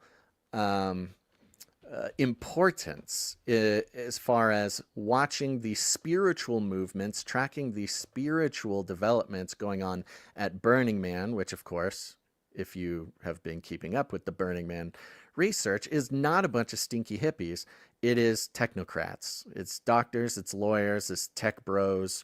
It is the petri dish for the sort of spiritual fungus that constitutes, that spreads out across the world in politics and technology and culture and things like that, which has now become extraordinarily relevant in this Vanity Fair article headlined, Christianity was, quote, borderline illegal in Silicon Valley. Now it's the new religion. Hey, nothing new under the sun, but according to Vanity Fair, Christianity is the new religion because Silicon Valley is the pillar of civilization or something. That's exactly right. That is exactly right.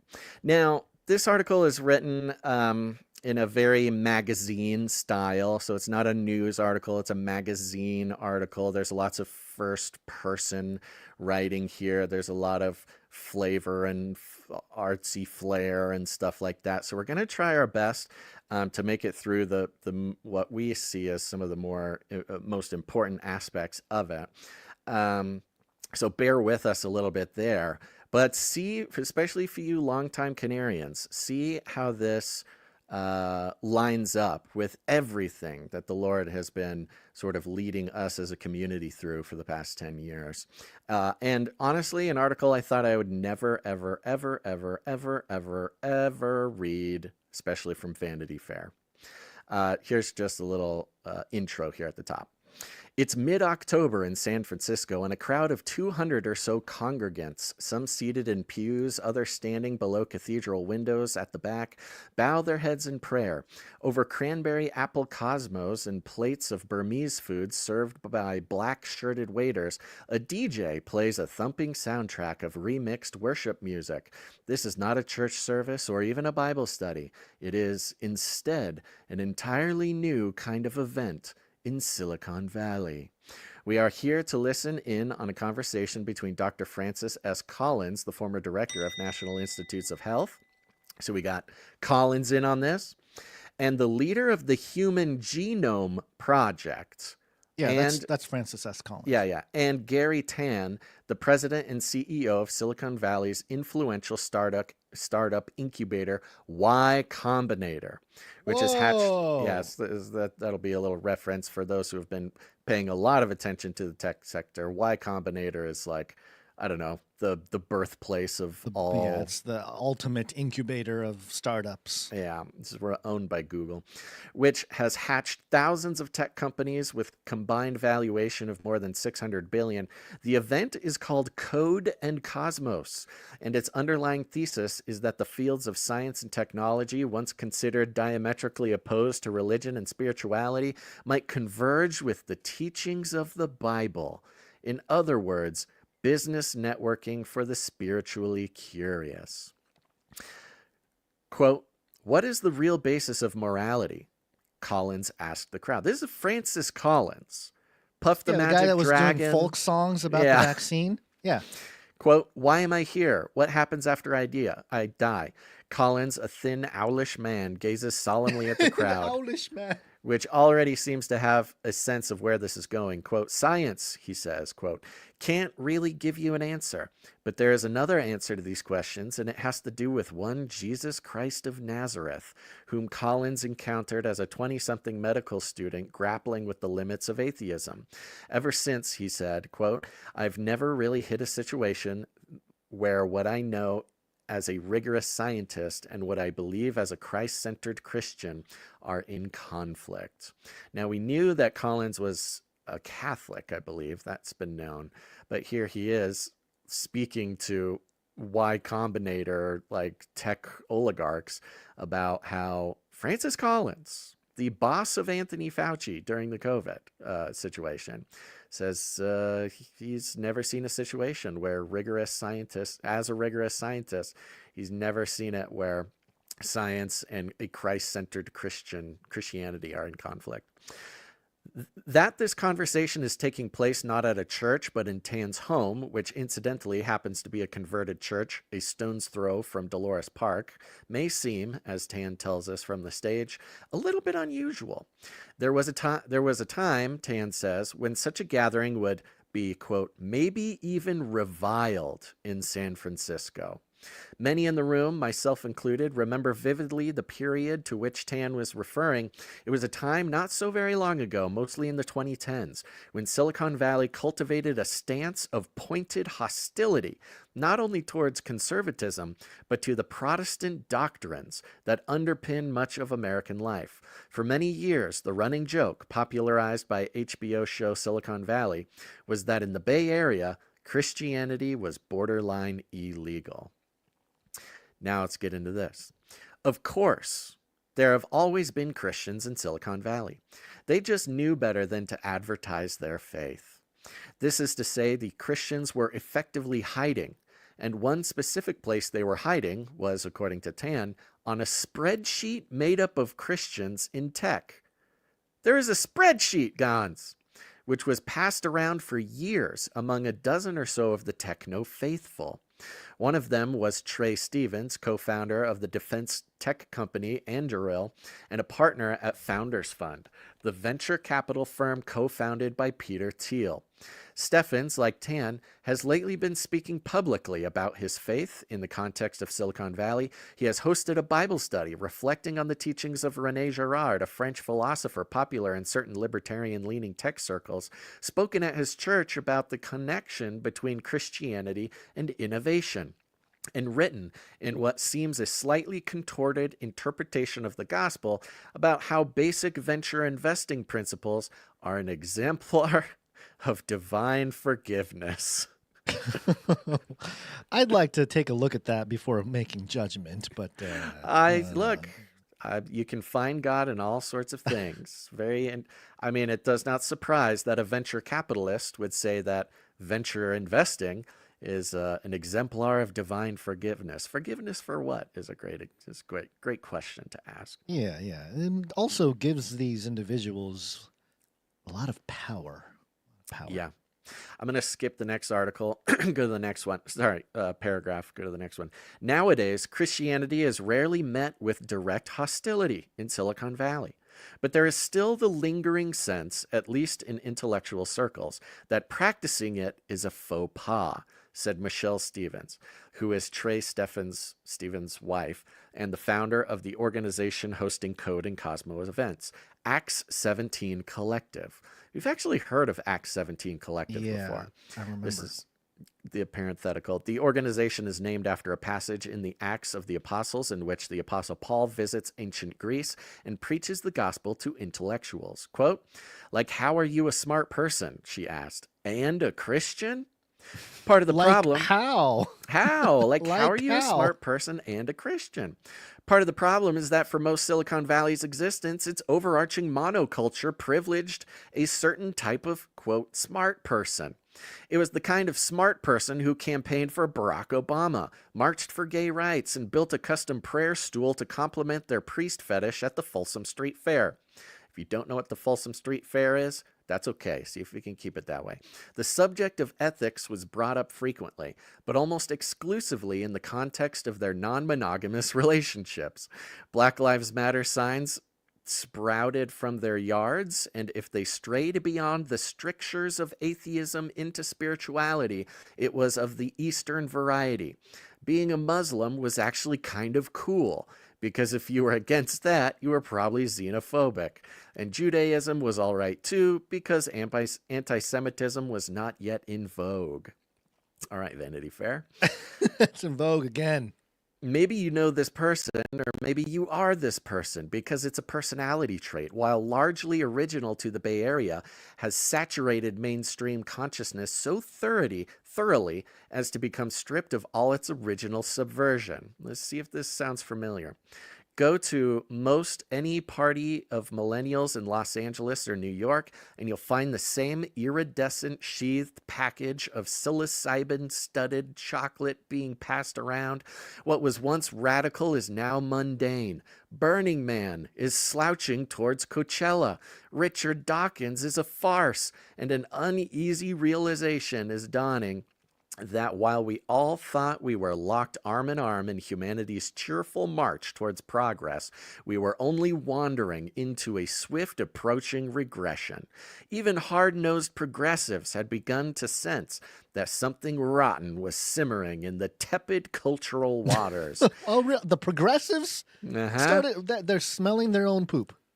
Could it be that what society needed was a return to an ethical framework that had survived throughout millennia? Oh, wow. Look at that. Maybe a return to some biblical or at least Christian principles is a good thing. It was needed. I always rant about the Sigh-op of creating revolutions, right? This whole thing, this whole progressive movement feels like, in hindsight, obviously hindsight a little more 2020, it does feel like stoking this spiritual, I'm going to put air quotes a little bit, spiritual Christian, again, I'll put air quotes around, revolution, in a sense, because what it did was strip all moral and ethical. Yeah, it was the deconstruction. It was the deconstruction of all ethical frameworks. Yeah. Postmodernism, right? Mega Postmodernism. So in that vacuum, we got what we got, and then an individual or a group or an entire nation can rise. A bunch of Silicon Valley, techno bros. And it also speaks to what we've noticed about the movement, this revival we've been seeing. At least revival of interest and respect for Christianity as a method, as a framework, is that it is primarily being motivated by a complete vacuum of ethical framework. Right. Meaning, if everything is allowed, then nothing matters. If if it makes you feel good and that makes it right, then whatever. The morality void, which has people so screwed up right now, is what has created this.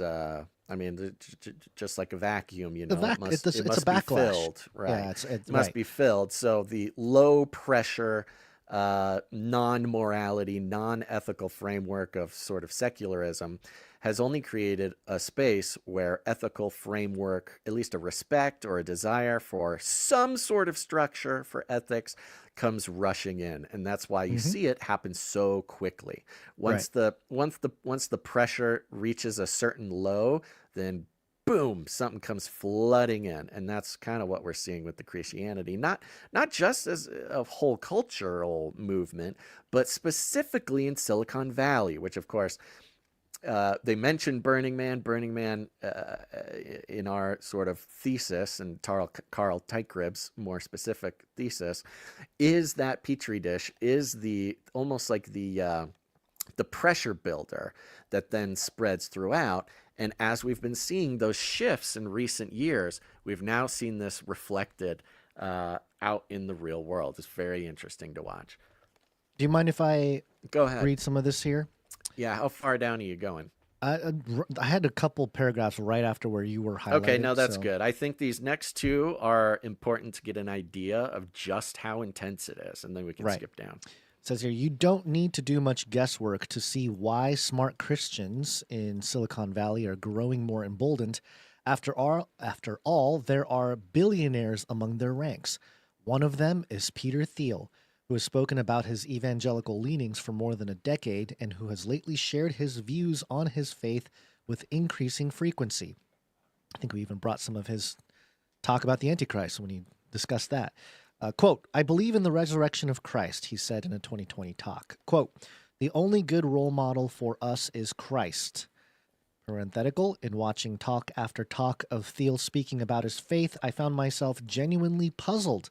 Not because Thiel lacks conviction, but because his thoughts on the subject are so galaxy-brained that it seemed like he's playing a game of 3D chess and that the rest of us are only catching up to, quote, when you don't have a transcendent religious belief, you end up just looking around at other people.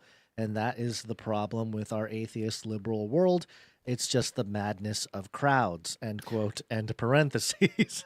Which is the basic moral argument. Like, it's yeah. such a foundational moral argument against atheism that no atheist has yet come to a good answer for, which makes this sort of both important and interesting that he says it, but also so baseline.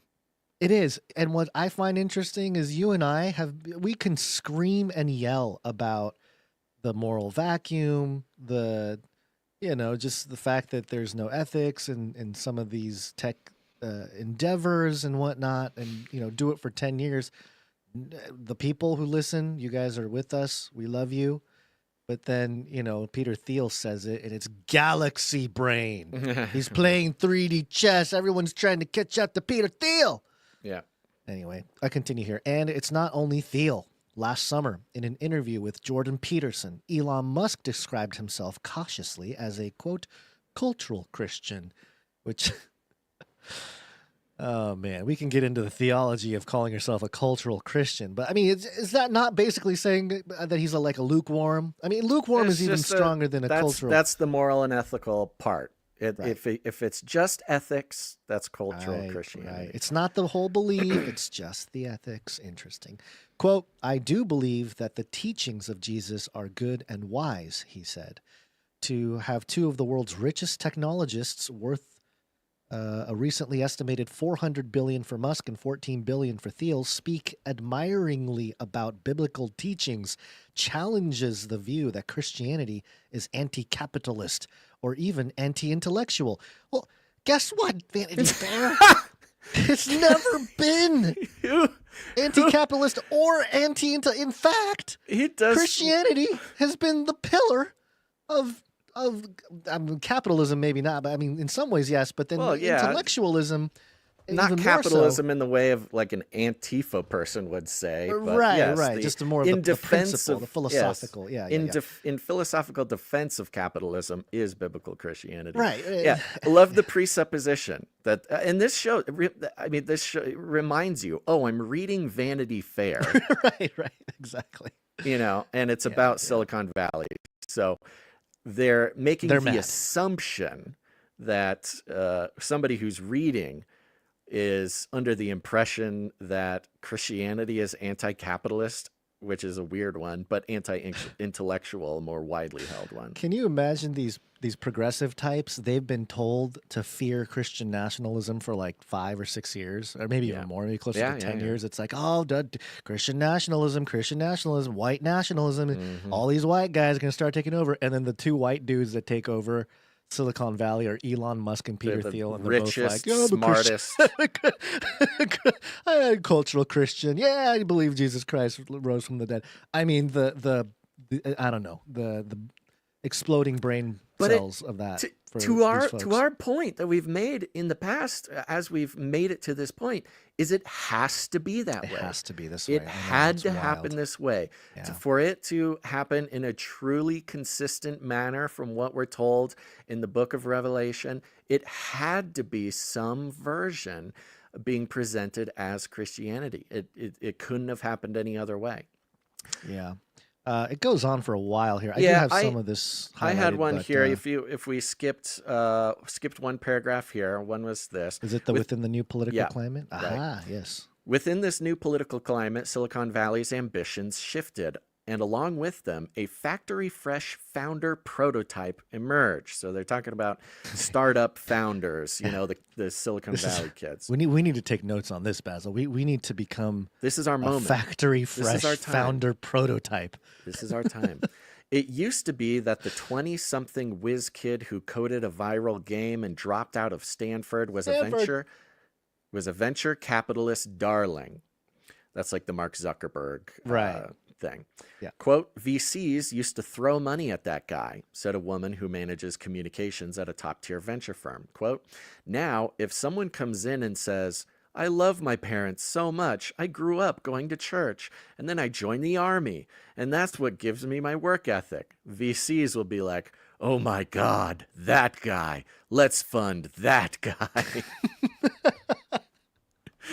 We've done it. That's all we got to do? Loving your parents, growing up in church, being a solid person. Now it's time. It's your time, solid men and women. Good guy that, or at least play the good guy, I guess. Give money to that guy. Skipping down 3 paragraphs. That venture capitalists are seeking a new sort of entrepreneur is an expectation felt palpably among the many aspiring founders at the Code and Cosmo event who, you get the sense, have businesses that are so far made up of a single pitch deck. You could see it in the gaggle of young, obviously elated entrepreneurial would-bes surrounding Tan, faces beaming, eager to make small talk about Christianity with one of Silicon Valley's leading investors. So this is the culture now. If you're trying to go get money, you have a business idea. It used to be you had to go take shrooms in the desert, and you had to be a social justice warrior, and you had to march or take a knee or whatever, stand up, sit down, whatever you're supposed to do to get anybody's attention. Now it's talking about Jesus. That is fascinating.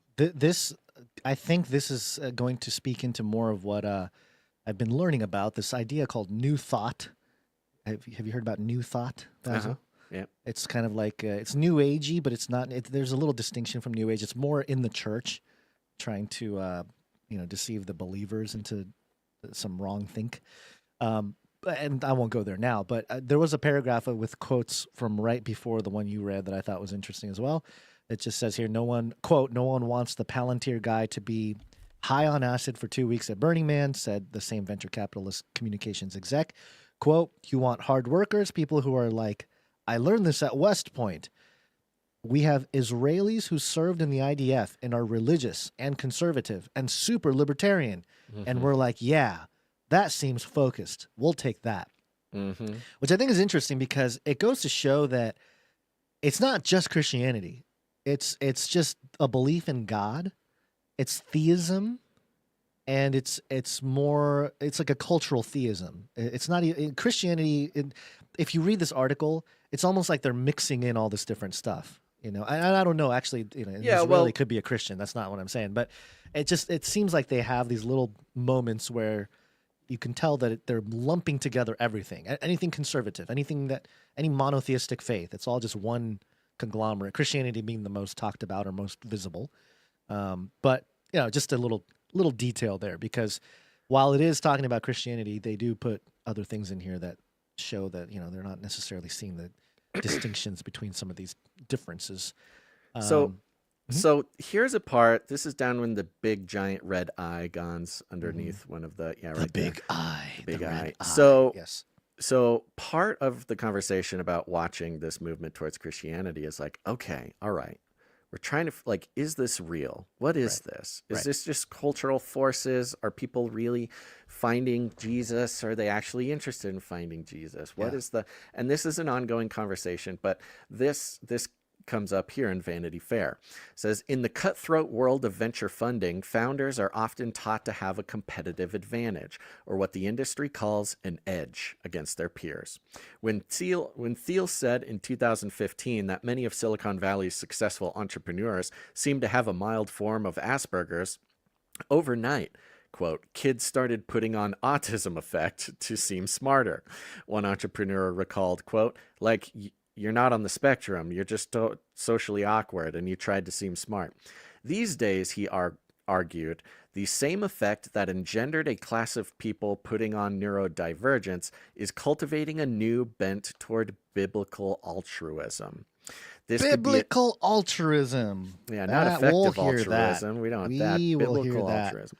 This could be especially appealing to anyone seeking to stand out in a monoculture in which polycules and ketamine are mundane, but attending Sunday church service is subversive.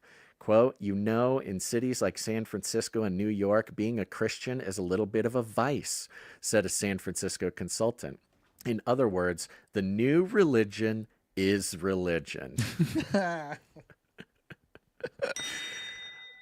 I mean, that's what we're talking about. That's been exactly what we've been saying. They've made it so taboo to be Christian that it is now the punk rock thing to do. You are the free thinker. You are the, this and that by being a Christian. And like all things, it's one thing for a period of time for that to be truly the case, and it's another thing to move into the era when it's so well known to be punk rock that everybody wants to be punk rock, and so they all start putting patches on their jean jackets. They all start put holes in their jeans, rip their leather jeans, jackets, put some safety pins in their ears, and now they're putting on the trappings of punk rock. And jumpsuits. That's what we're seeing here now. And that's always been the question. This is not a revelation to us here. This has always been a question in Christianity. This is not new. This is day-to-day conversation when, myself, having worked in the ministry for many, many years, it's always been like we don't want it to just be a social club, or we don't want it to be just a this or just a that. What does it mean to truly give your life to Christ versus put on the leather jacket and shave your mohawk? Especially if it means you're going to make a few $1,000,000 or whatever for your project. Many million. Now listen to this. We've talked about ESG. ESG is very interesting. We've talked about environmental, ESG social governance. It's the Great Reset. many years. WEF thing. Yeah. Since 2016, before anybody heard about this. Before it was called ESG. Before it was ESG, so this is something that Canarians should be very familiar with. One Y Combinator-backed entrepreneur told me with obvious distaste how Bookface, Y Combinator's internal social network, has lately filled up with pro-Christian messaging. So this secret back-end social media for just tech bros in Y Combinator, called Bookface instead of Facebook, is filling up with Christian memes and stuff. It's filling up with Christian stuff. It is, as Arjun Sethi, the co-CEO of the cryptocurrency exchange platform Kraken, said, only the latest prototype in a system crowded by identity politics. Quote, it's surface. It's a fad, he said. Quote, I think they are trying to replace ESG, the socially conscious investing principle that prioritizes environmental, social, and governance issues, with Christianity. Let me read that without that thing in the middle. I think they are trying to replace ESG with Christianity. I guarantee you, one Christian entrepreneur told me, quote, there are people that are leveraging Christianity to get closer to Peter Thiel. It's probably true. And there you go. Probably And true. that's the thing. I mean, it's not the first time in history when leveraging Christianity to get closer to power. I mean, that's been part of the cycle, the grand Christian cycle throughout history. But it is weird to actually be moving into a position like that when we probably haven't had one for at least 100 years, maybe even more. Yeah. There was a little bit in this next paragraph here. This is a reality not lost on Michelle Stevens, the founder of Acts 17 Collective, who is well aware that Silicon Valley kingmakers might lure potential acolytes to Christian adjacent events. In fact, it seems that this is sort of the point of her organization. People in tech are, quote, fundamentally motivated by money, fame, and power, Stevens said. Quote, people with a lot of clout or business acumen and cred is how you get them in the door. These events are a collision of godliness and good old-fashioned hedonism. Amid caviar bumps and champagne, you might find yourself shoulder to shoulder with someone like Thiel, who is, as Stevens points out, a gay billionaire, and who, at Act 17 Collective's pilot event in May, spoke at length about his relationship with Jesus Christ. Quote, these juxtapositions highlight that Christianity doesn't have to look a certain way, she said. Quote, that Jesus we know isn't the Jesus of religion. He is the Jesus of the people, for the people. Honest Christianity, despite what you may have learned or heard, is a radically inclusive faith, end quote. Man, my head's spinning with some of this. I can't tell if she's being critical or if she's like really stoked about this whole thing. Well, that's kind of the battle going on, isn't there? Because the progressive, I mean, of course, the church has a very now deep and established vein of progressivism and in different traditions of Christianity. And that's a constant conversation. So I'm not surprised that they are trying to figure it out as well. And then down here, I got a couple more. Okay. Big highlights, but what's the stuff you have? No, I think we have after the I, another big I. Yeah, I had the second paragraph after the I, and then two more down. Yeah, you probably have something similar to what I have here. Okay. Implicit in Silicon Valley's religious fervor are its recent investments in serious people with serious visions, which accounts for the billions lately plowed into defense tech and artificial intelligence. Such fields raise big, nagging questions about not only morality, but the nature of the human condition. Hey, our show, Face Like the Sun, we've been tackling this for over a decade, for sure. This part you're going to read? This exact thing, yeah. This part you're going to read, and then the part I'll read after that is that's Canary Cry. That's Face Like the Sun. This is what we've been doing. Why is the Western view superior? Is it ethical to assert military dominance over other nations? If machines replicate human intelligence and by extension consciousness, what will account for our species' exceptionalism? These are catechisms you can easily complete with a Protestant perspective. The United States is superior because it is a nation founded on the Bible. despite what the Constitution may assert about the separation of church and state. Our country, and by the way, that we've talked about that as That well. shows the ignorance of the Yeah, writers. some of the mythology building of the United States in general, but we won't go there now. Our country has a moral obligation to assert global dominance in order to spread biblical values around the world. I mean, sure, if you're part of the, I don't know, okay. The humans, and humans are special because we are the pinnacle of God's creation. The religious framework fortifies over vexing existential concerns as well, including the lingering sense that the technology industry at large maybe isn't such a great thing after all. Lately, a new, more thoughtful strain has entered my conversations with founders who express their off-the-record misgivings about the technology they themselves are building. These dialogues seem sincere in a way that is frankly refreshing and novel reversal from the discussions I had with many of these same formerly fresh-faced entrepreneurs who pitched their startups with bald enthusiasm only a few years earlier. They say the tech industry can no longer rely, as it did in the mid-2010s, on the uncomplicated notion that it is, quote, making the world a better place. I think this is huge. This uncomplicated notion. The ability for people to access data now, API keys, all kinds of stuff is different now. It's a different game. Everyone kind of has the tools to be able to do it. Quote, everyone hates tech now, a venture capitalist recently told me, looking vaguely self-conscious as he said it. For any principled technologist who may feel their industry is a wellspring of confusion and despair, it's comforting to believe that God created people to make cool products and that making cool products actually is a good thing. Another idea gaining steam among some of the Silicon Valley faithful is the notion that tech is not inherently evil.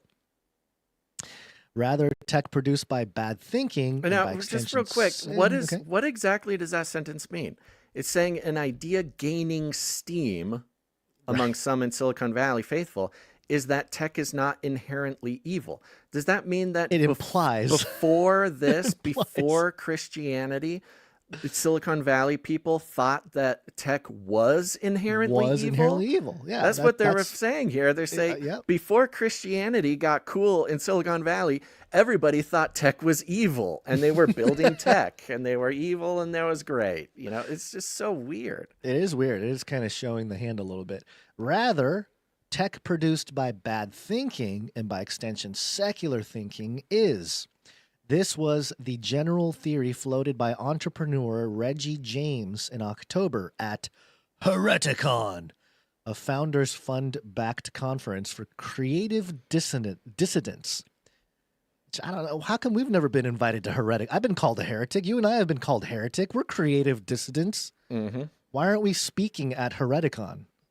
Anyway. Maybe we are.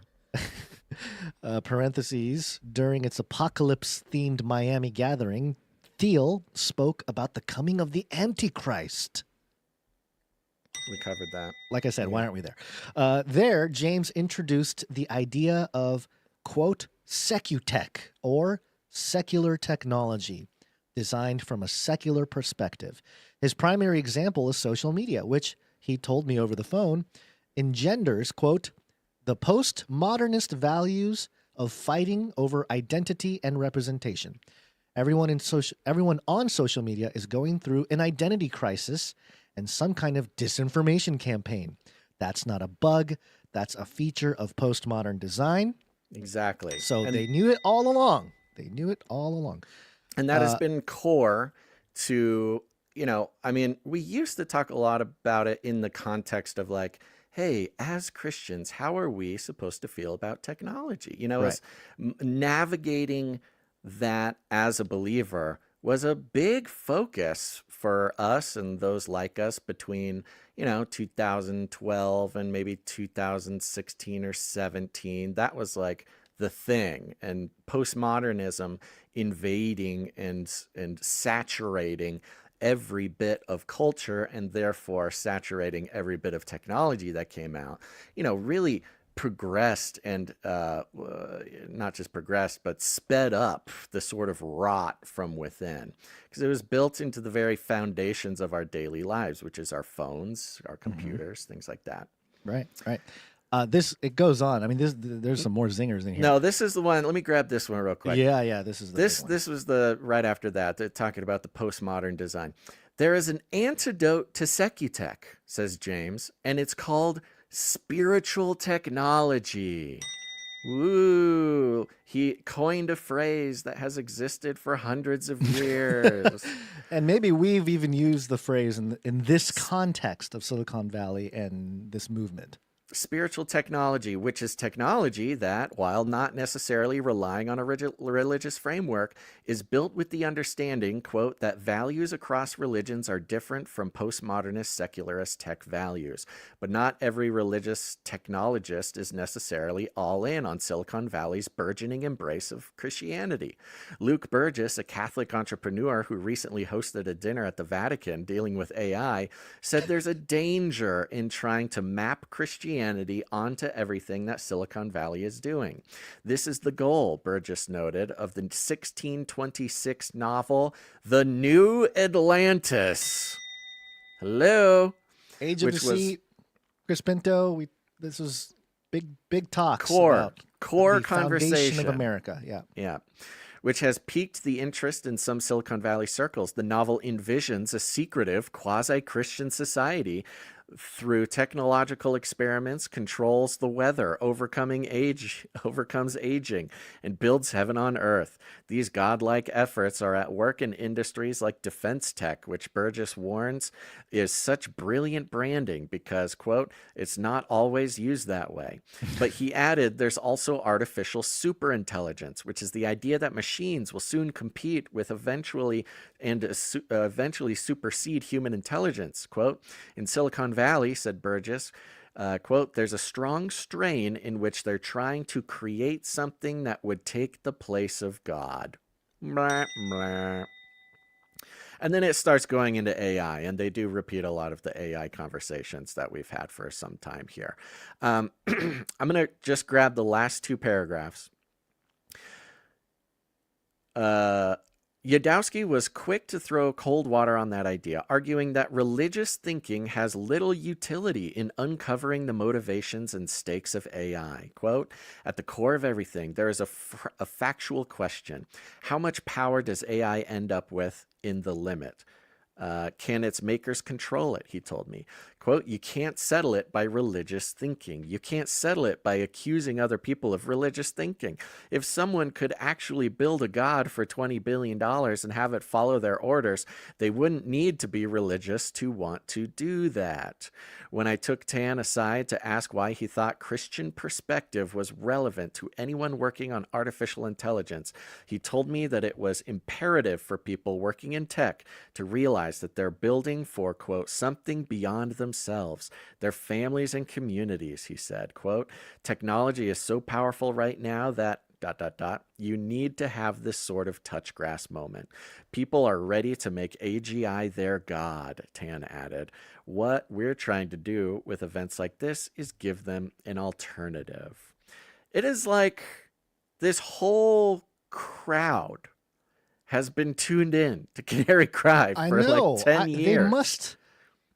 I'm wondering if they're just getting our talking points and keeping us down so that so they can make the points. This has they been can theorized. take our arguments. They're hijacking our arguments for the last 10 years and making it their own as they build the not tech AI god. This has been theorized recently. Is the what we see as censorship and tiny room censorship and whatever we want to call it is actually gatekeeping to the very important revelations being discovered here at Canary Cry, that the elites are keeping it for themselves. They don't want people to find out.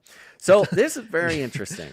We are the elite's favorite podcast, their favorite Christian podcast, perhaps. Yes, right. Yeah. You'd think with Christianity becoming more popular with interest in things like technology, AGI, futurology.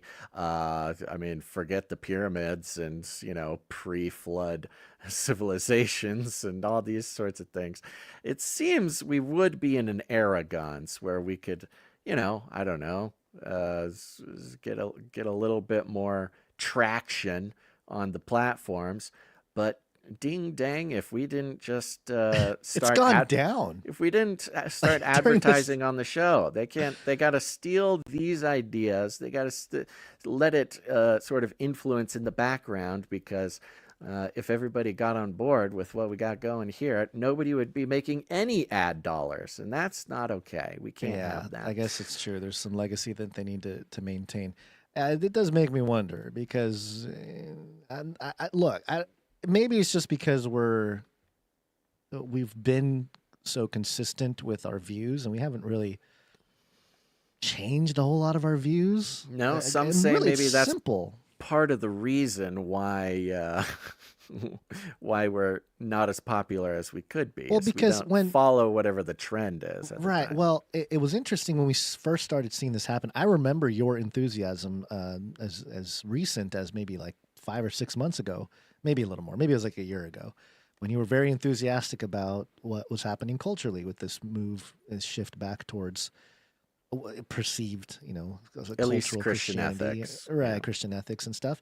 And in the back of my mind, I'm thinking, oh, this is great. This is perhaps a growth path for the show or something of that nature. But what has ended up happening is just less people hanging out, because more people are hanging out with Alex Jones and whatever, Benny Johnson or whoever CIA ops they got going.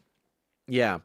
Well, I mean, and that's not a bad connection to reflect on, Gons, because so what we see here is Christianity gaining steam in the tech sector, which means it's gaining steam everywhere, which means that it includes the tech sector's best friend, which is the intelligence agencies. Right. The CIA, the FBI, mostly CIA, NSA, things like that, who make a habit of monitoring and lightly guiding the culture through their relationship with tech. And again, when it comes to New World Order, Beast System, Take the Chip, whatever it is, building the technology was required to have Christianity built into it. Again, if we are to believe what is given to us in the book of Revelation, which is, it is done in such a way that the Antichrist is seen as a hero, even to some of the elect. It is required to be so consistent with some perspective of Christianity that it is powerful enough to be undetectable. And what would be undetectable to the people who have really been paying attention to the descent into what some could call the end times and its various characteristics? It is required to have a Christian element to it. And that is not to say like required to have a, Christ-centered resurrection, admitting everything, just the cultural Christianity was required for it to take this next step. And so as we see it, that is why I want so badly to be so optimistic about culture's move towards Christianity. The question is and always has been and always will be the difference between cultural Christianity and, true transformation through faith in Jesus Christ. These are two different things. And I don't even think it's important for me personally to sit and try to dissect what is actually happening. Is that person really saved? Is Peter Thiel really a Christ follower? Or is he just whatever? That's way less important to me personally, because we know how it ends. We know what happens. It is required to happen in a way that some believers won't even notice as we transition into, the sort of apocalyptic situation where we're getting ready to get chips. Because look, you got Christians worried about the mark of the beast forever, right? This is my entire life. Growing up in the 90s as a kid in church, they were talking about RFID chips being the mark of the beast any moment. But what if suddenly the industry who wants to put you on the blockchain, the industry that wants to track all your data, that wants to put a chip in your hand or your head, the Neuralink, whatever, what if that whole industry is known or is famous for its faith? What if Silicon Valley was absolutely famous for being filled with Christians? Well, that would give a lot of Christians a lot less hesitancy to get a very convenient piece of technology upgrade, installed in their body somewhere. It's like, no, it's Peter Thiel. He's a Christian. He's a good guy. He's talking about the Antichrist. This couldn't possibly be what was, foretold Prophesied. in Scripture. Yeah, it's the master plan. The other aspect of this that I find interesting is that, at the end they're kind of highlighting the pushback of some of these folks against the secular or secutech, trying to build an AI god, which has been something that we've pointed out that Silicon Valley's been trying to do for a long time. In fact, it's funny how they say that religion is the new religion, because there was already a religion. There was a tech religion coming out of Silicon Valley for the last decade plus. But this new move is interesting in that it creates less dependencies on AI, or at least perceived dependencies on AI. And again, I'm looking at it in the context of messianic figures. Jesus said there's going to be a lot of false prophets, false Christs, which means that there are going to be individuals who either directly claim to be Jesus or a reincarnation of Jesus. There are people out there recently who said that they're the reincarnation of Jesus, which is a pretty funny argument, because it's like, oh, if you had to reincarnate, then he must not be doing too great, right? Because the whole idea of reincarnation is that you repeat life over and over again so that you can ascend, eventually graduate from this plane and ascend into the next realm or whatever. And if Jesus is if you're the reincarnated Jesus, that means Jesus isn't under their whole worldview, not evolving in a sense, not spiritually evolving. He's got to come back as some dude escaped samadhi or whatever. Right, exactly. So in that context, it puts the expectation of a first of all, the acceptance of the Messiah. I think there's obviously the personal level of that is important, but then culturally, the expectation of a messianic figure is much more,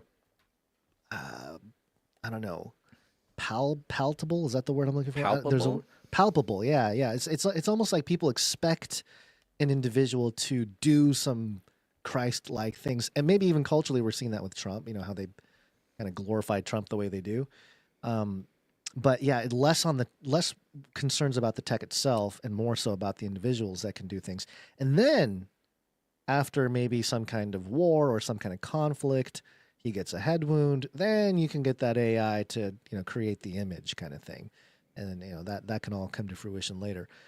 But I just the cultural expectancy, the milieu of Christianity brings with it this inherent foundational view of supernaturalism, which is both it's a little dangerous, I would say, even, because before it was like, okay, does God exist or does God not exist? It was a very clear line between a secular or atheistic worldview and a Christian worldview. Well, now, since now we're in spiritual technology, you really got to be careful about what you're reading, what kind of content you're consuming, what kind of books you're reading, whatever it is, because all the language, because of this situation, the language of your tech bros or your cultural leaders, they will use Christianese. Is that the right word? Christianese, or even straight up passages or actual Christian principles to maybe, make it fit some kind of AI tech project or something. Much like we talked about with the Hallow app, made for Christians and Catholics. Mark Wahlberg yelling at you about prayer in the morning and stuff. So it's this blending, and that's where you got to be careful, because your expectations and your reliance on the technology. You think about it that way, it's not going to change how much we rely on the tech. Well, right? Yeah. One thing I don't like about that idea is that I think, as far as we're concerned, all technology is spiritual technology. All yes, of technology course. has a spiritual element. I think there's a deception inherently in separating those two. It's almost like just marketing in a sense, Right, yeah. because all technology is spiritual technology. To say, and they think that too. That's why I think it's so weird that they sort of made the distinction, because, like I said, Google was bringing in Gnostic priests to build Right, AI. right. They had, philosophers and theologists. They've been in the room with the AI forever. Even a phone itself, I mean, that is a spiritual technology, whether you use it in one direction or another. Right. And I think that's a sort of another display of how this, I don't know if co-opting is the right word, but how this sort of Christianization of Silicon Valley can go wrong, can go sideways, Can go real wrong. Yeah, And 'cause if you're, there's some passages about people doing good, or calling good evil, evil good. There's one specifically about how people will think they're doing the work of God. We've pointed it out before. But that can very much play a part in this type of context or atmosphere, where some tech bro, he's got his AI, he thinks he's doing something, and especially under the conditions of a problem. With COVID, it felt like it was COVID was the opportunity for secularism and science and all that to step up, and, or at least, in the context of what happened, in a sense, it was an opportunity for the scientific community to step up, and leaders of whatever, blah, blah, blah, blah, blah, to solve the problem. But instead, a lot was exposed with the beast, really, with big pharma, with commercialization of that type of science, and even, the totalitarian inklings of some of its leaders and things like that. It was not good. So if we flip it around, we have another pandemic. We have another whatever. Like, I get that it's manufactured. I get that it's not like a genuine issue that arose, but something like that happens, a natural disaster, whatever it may be, and you deploy some kind of technology to solve it or assist in it, thinking you're doing good, but ultimately it's collecting more data. It's, you lose your control or sovereignty over your life because you're relying so much on this technology. It's kind of the same thing. But yeah, it's easier for more people to accept that tech or use that tech if it's like, oh, it came from Silicon Valley, but they're Christian now, so right. I think that's hey, gonna let's have an sign up effect for sure. Truth Social, because it's the Christian version of Twitter or whatever, whatever logic. Yeah, coming rolled from out. somebody who grew up in the church and looking for Christian versions of things, bands, games, whatever it was a big part of having to be allowed to participate in something. Mom, it's cool, it's a Christian band. Oh no, it's okay, it's a Christian game, look, it's got angels in it, whatever. It's kind of a reflection of that very foundational experience of kids growing up Christian. Like, no, it's okay, it's a Christian Neuralink. It's it's gonna give me the full Bible and all its versions straight to my head. It's a Christian You always AI. wanted me to memorize the Bible. Yeah, Now exactly. I can memorize the entire thing. Yeah. So that'll be very interesting. It's John 16:2. They will put you out of the synagogues. Indeed, the hour is coming when whoever kills you will think he is offering service to God. There you go. That, I mean, and then you talk about Revelation 13, Revelation 6, where the saints are conquered. Hello. Not a pretty, maybe that's the other reason why people don't like us, because we kind of talk about those end times situations, and it's not the prettiest, it's not the cheery, bright, everyone's. It's tough. It's too tough. Everyone's love, happy. Everyone gets to go to heaven. I want to give a big shout out to some people who reposted this on X, Gons. We got, of course, Psalm 40 hit the retweet. Jay, Sir James, Avada, Forest City 143. Somebody with some crazy characters in their name. LL, I think. Tomcat, what's up? Of course, we got Gato and Wheezy hit and repost over there. Appreciate everyone who engages with the video here, especially while we're live. That's extremely helpful. And I just followed a bunch of people who retweeted it. If you retweet these on the X, that's where I'm going. I'm looking at my follow list. I got to make sure I'm following everybody who does that. So big shout out to all of you, and encourage other people to do that as well. Yep, absolutely. Yeah, goodness gracious, things are going in the direction that it's crazy. I've said it before. I don't know another way to say it, but if we are in some sort of simulation, it's somehow plugged right into the back of this podcast.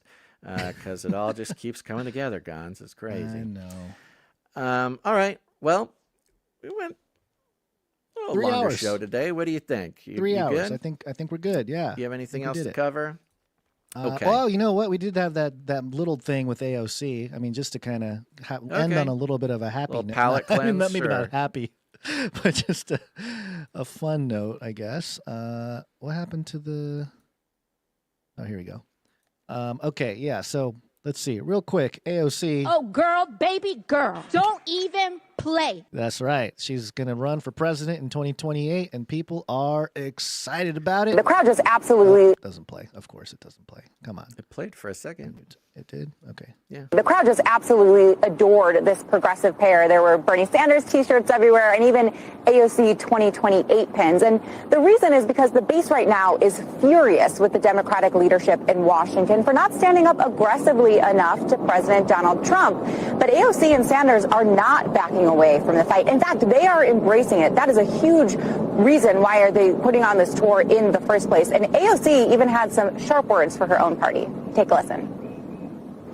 This isn't just about Republicans either. We need a Democratic Party that fights harder for us too. In fact, one thing I love about Arizonans is that you all have shown that if a U.S. Senator isn't fighting hard enough for you, you're not afraid to replace her with one who will.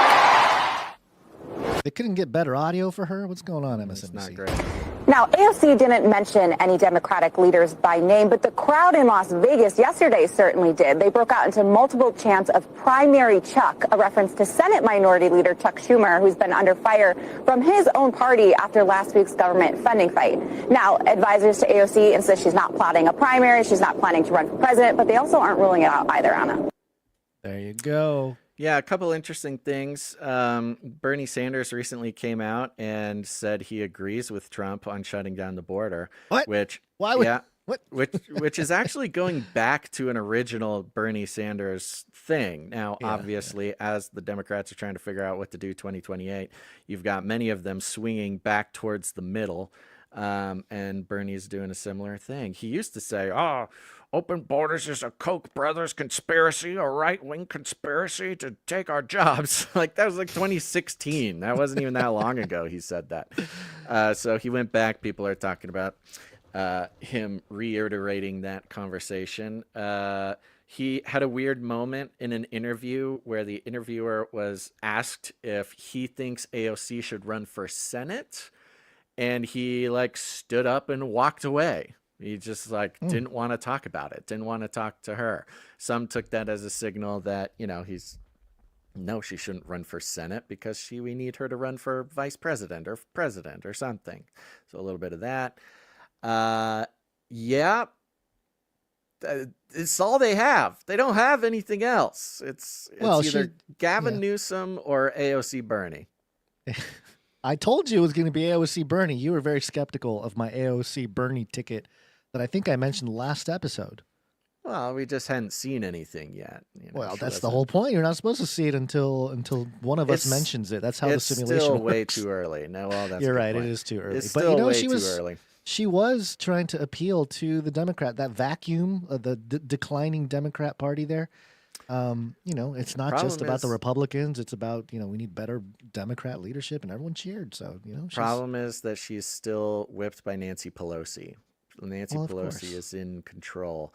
I'm pretty sure Nancy Pelosi will put her nephew, Gavin Newsom, in the place first, that's I true. think. Or if Nancy Pelosi might do a mind upload into AOC's body. I think that's maybe the play. that's what they're grooming her for. Yeah.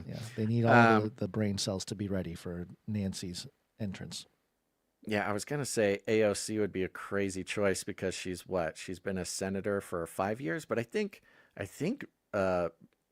Vance was in a similar situation. I think Vance had only had a couple of years in Congress. So right. But yes, Shillzilla we're not has the only one. We're not the only one. Shillzilla, he's on board with us here. Shill for sure. Though there is little agreement about who will emerge to guide progressives into a post-Sanders era, virtually everyone interviewed said there was one clear leader for the job, Representative Alexandria Ocasio-Cortez of New York. To me, I've talked about this before. I'm going to continue talking about it. She is, along with John Fetterman and Chris Murphy, a few other Democratic politicians, one of the most interesting people in the Democratic Party right now because there is energy around her and her message. There's What? energy. There's energy. What is that around her. analysis? What is that occult analysis, esoteric analysis, Chris Siliza? Can we get a little more than there's energy around? I mean, telling I you. could say that about anybody. Trump's really doing a great job right now. Really, there's energy around Trump. Like, There what is are we talking? energy. Come on, There Chris. is I expect energy. more from Chris. I want meatballs. Some archbishop, some Orthodox archbishop just gave Trump another artifact, a silver cross of some kind, and said he's the new Constantine. Oh, Which I don't know really how to feel about that. The Orthodox, maybe if I had more of an Orthodox perspective, that would sound like more of a good thing. Is that, I can understand, sure, from the Orthodox perspective, I suppose. But yeah, I'm trying to look for this thing. Is this recent? Yeah, I just saw it floating by. Happened Sometimes people share things that are a little older. Okay, today 2 or hours. There you yesterday. go. Yeah, All right. a couple hours ago. Let's see. Let me see here. Orthodox Archbishop likens Trump to Emperor Constantine the Great. Well, he's called the Great, so maybe it's a good thing. Yeah. Constantine was the guy that made Christianity the religion State of religion. Rome. Yeah.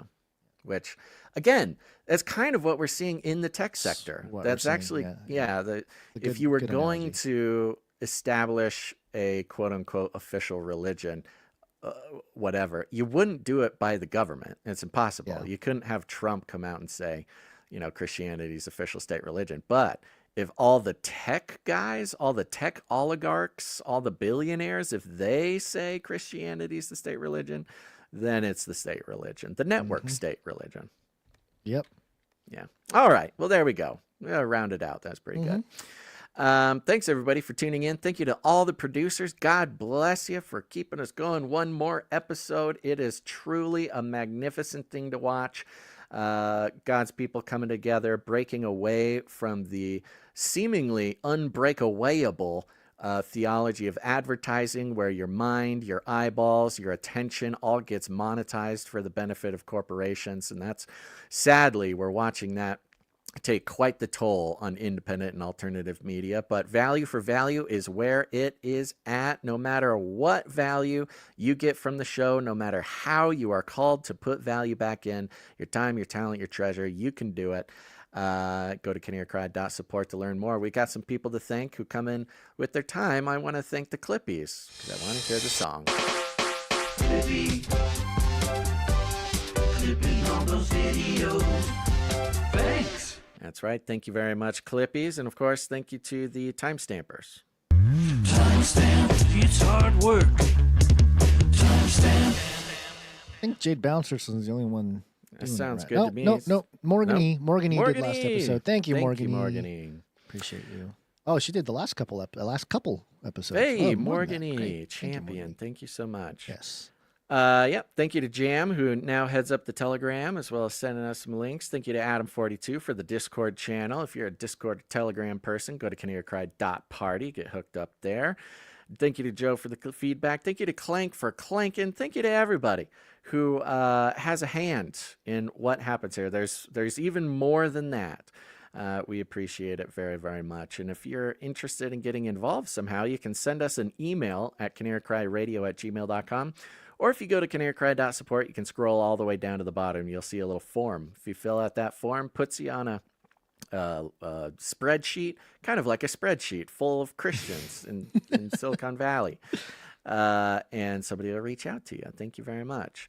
But what else? Oh, share the show. Like I said, thank you to everybody on X who hit the repost, hit the like. That's very helpful. I know it doesn't seem like much, but even here now, are you watching this on YouTube or Rumble or any place with a thumbs up button? Hit the thumbs up button, hit the share button. It's all very important. I know people think, oh, my like doesn't matter, my share doesn't matter, but you don't get it. It's everybody together. It's a community movement. That is how God has used the people of God throughout history. There's not a single Christian to give credit for the Western civilization. I will say there is one Jesus Christ we can give thanks to, but it is the entire body moving in unison towards one purpose that makes a huge difference. So thank you very much, everybody, for that. You can share it any way you want. You don't got to do it the regular way. You can do it literally whatever skills, whatever secret society that God has put you in, that is the place where you are meant to let people know about Canary Cry News Talk. And, you know, it used to be listen to Canary Cry News Talk to learn about how the mainstream media doesn't have your best interests in mind. But now is listen to Canary Cry News Talk because you're awake and you know what's going on and you need to be inspired to take action because it's 2025. We're running out of time. Get on the boat, everybody. Get on the boat. Try it that way. It's pretty good.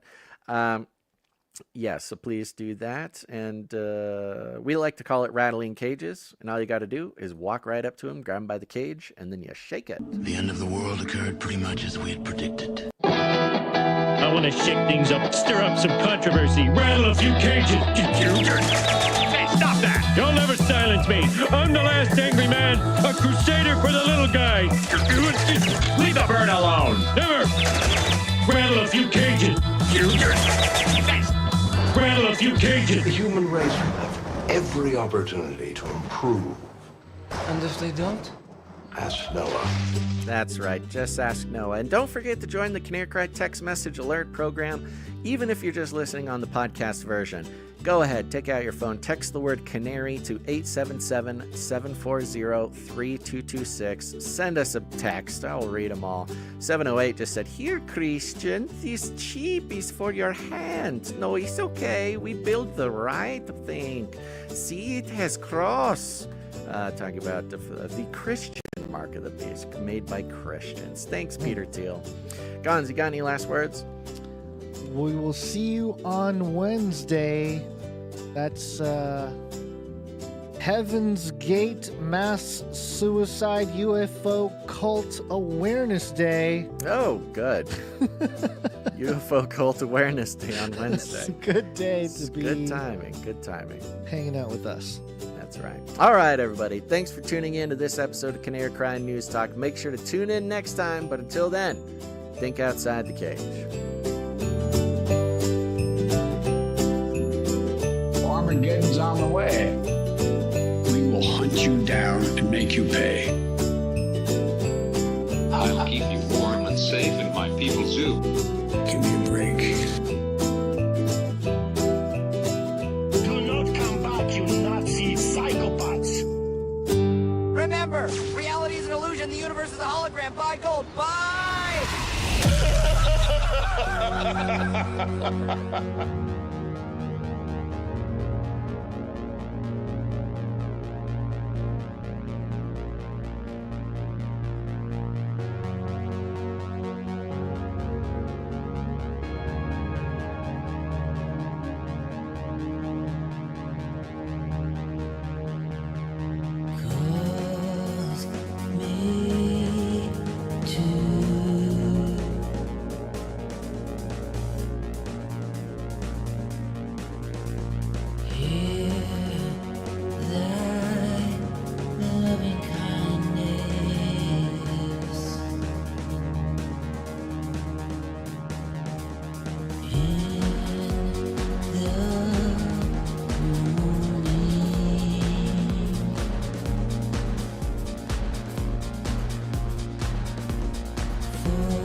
spirit is good.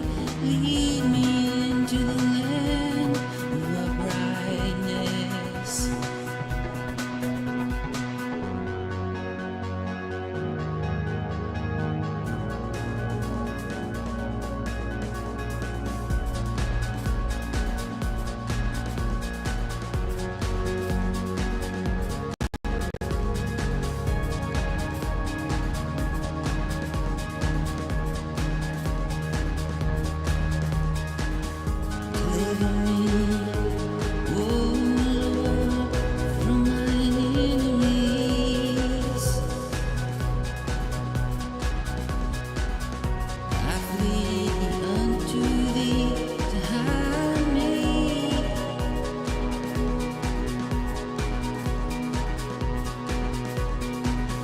Teach me to do thy will, for thou art my God.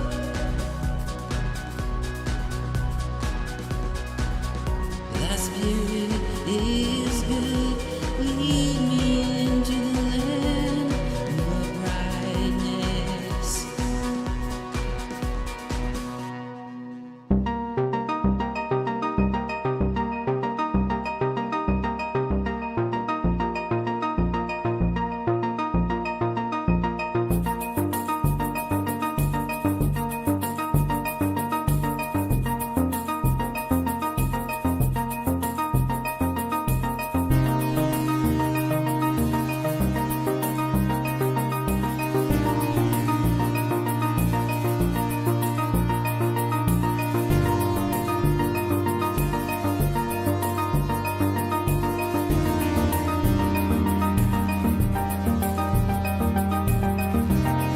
Oh, John,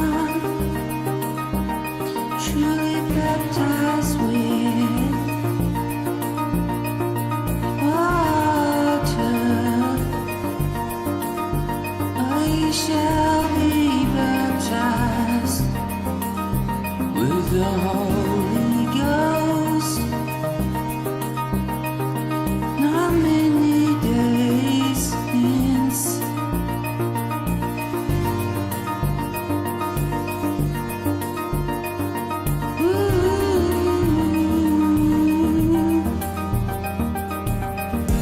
But ye shall receive power after that the Holy Ghost is come upon you, and ye shall be witnesses to me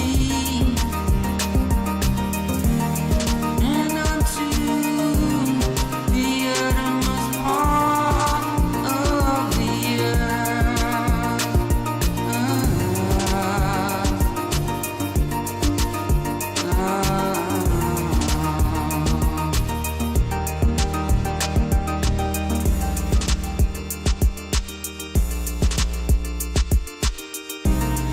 Oh, John, truly baptized with water, but ye shall be baptized with the Holy Ghost. Not many days hence.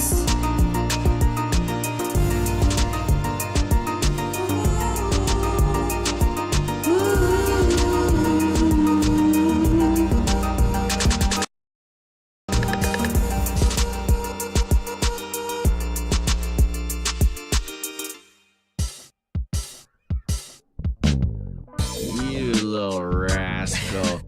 I am so hot. You're so hot. I'm.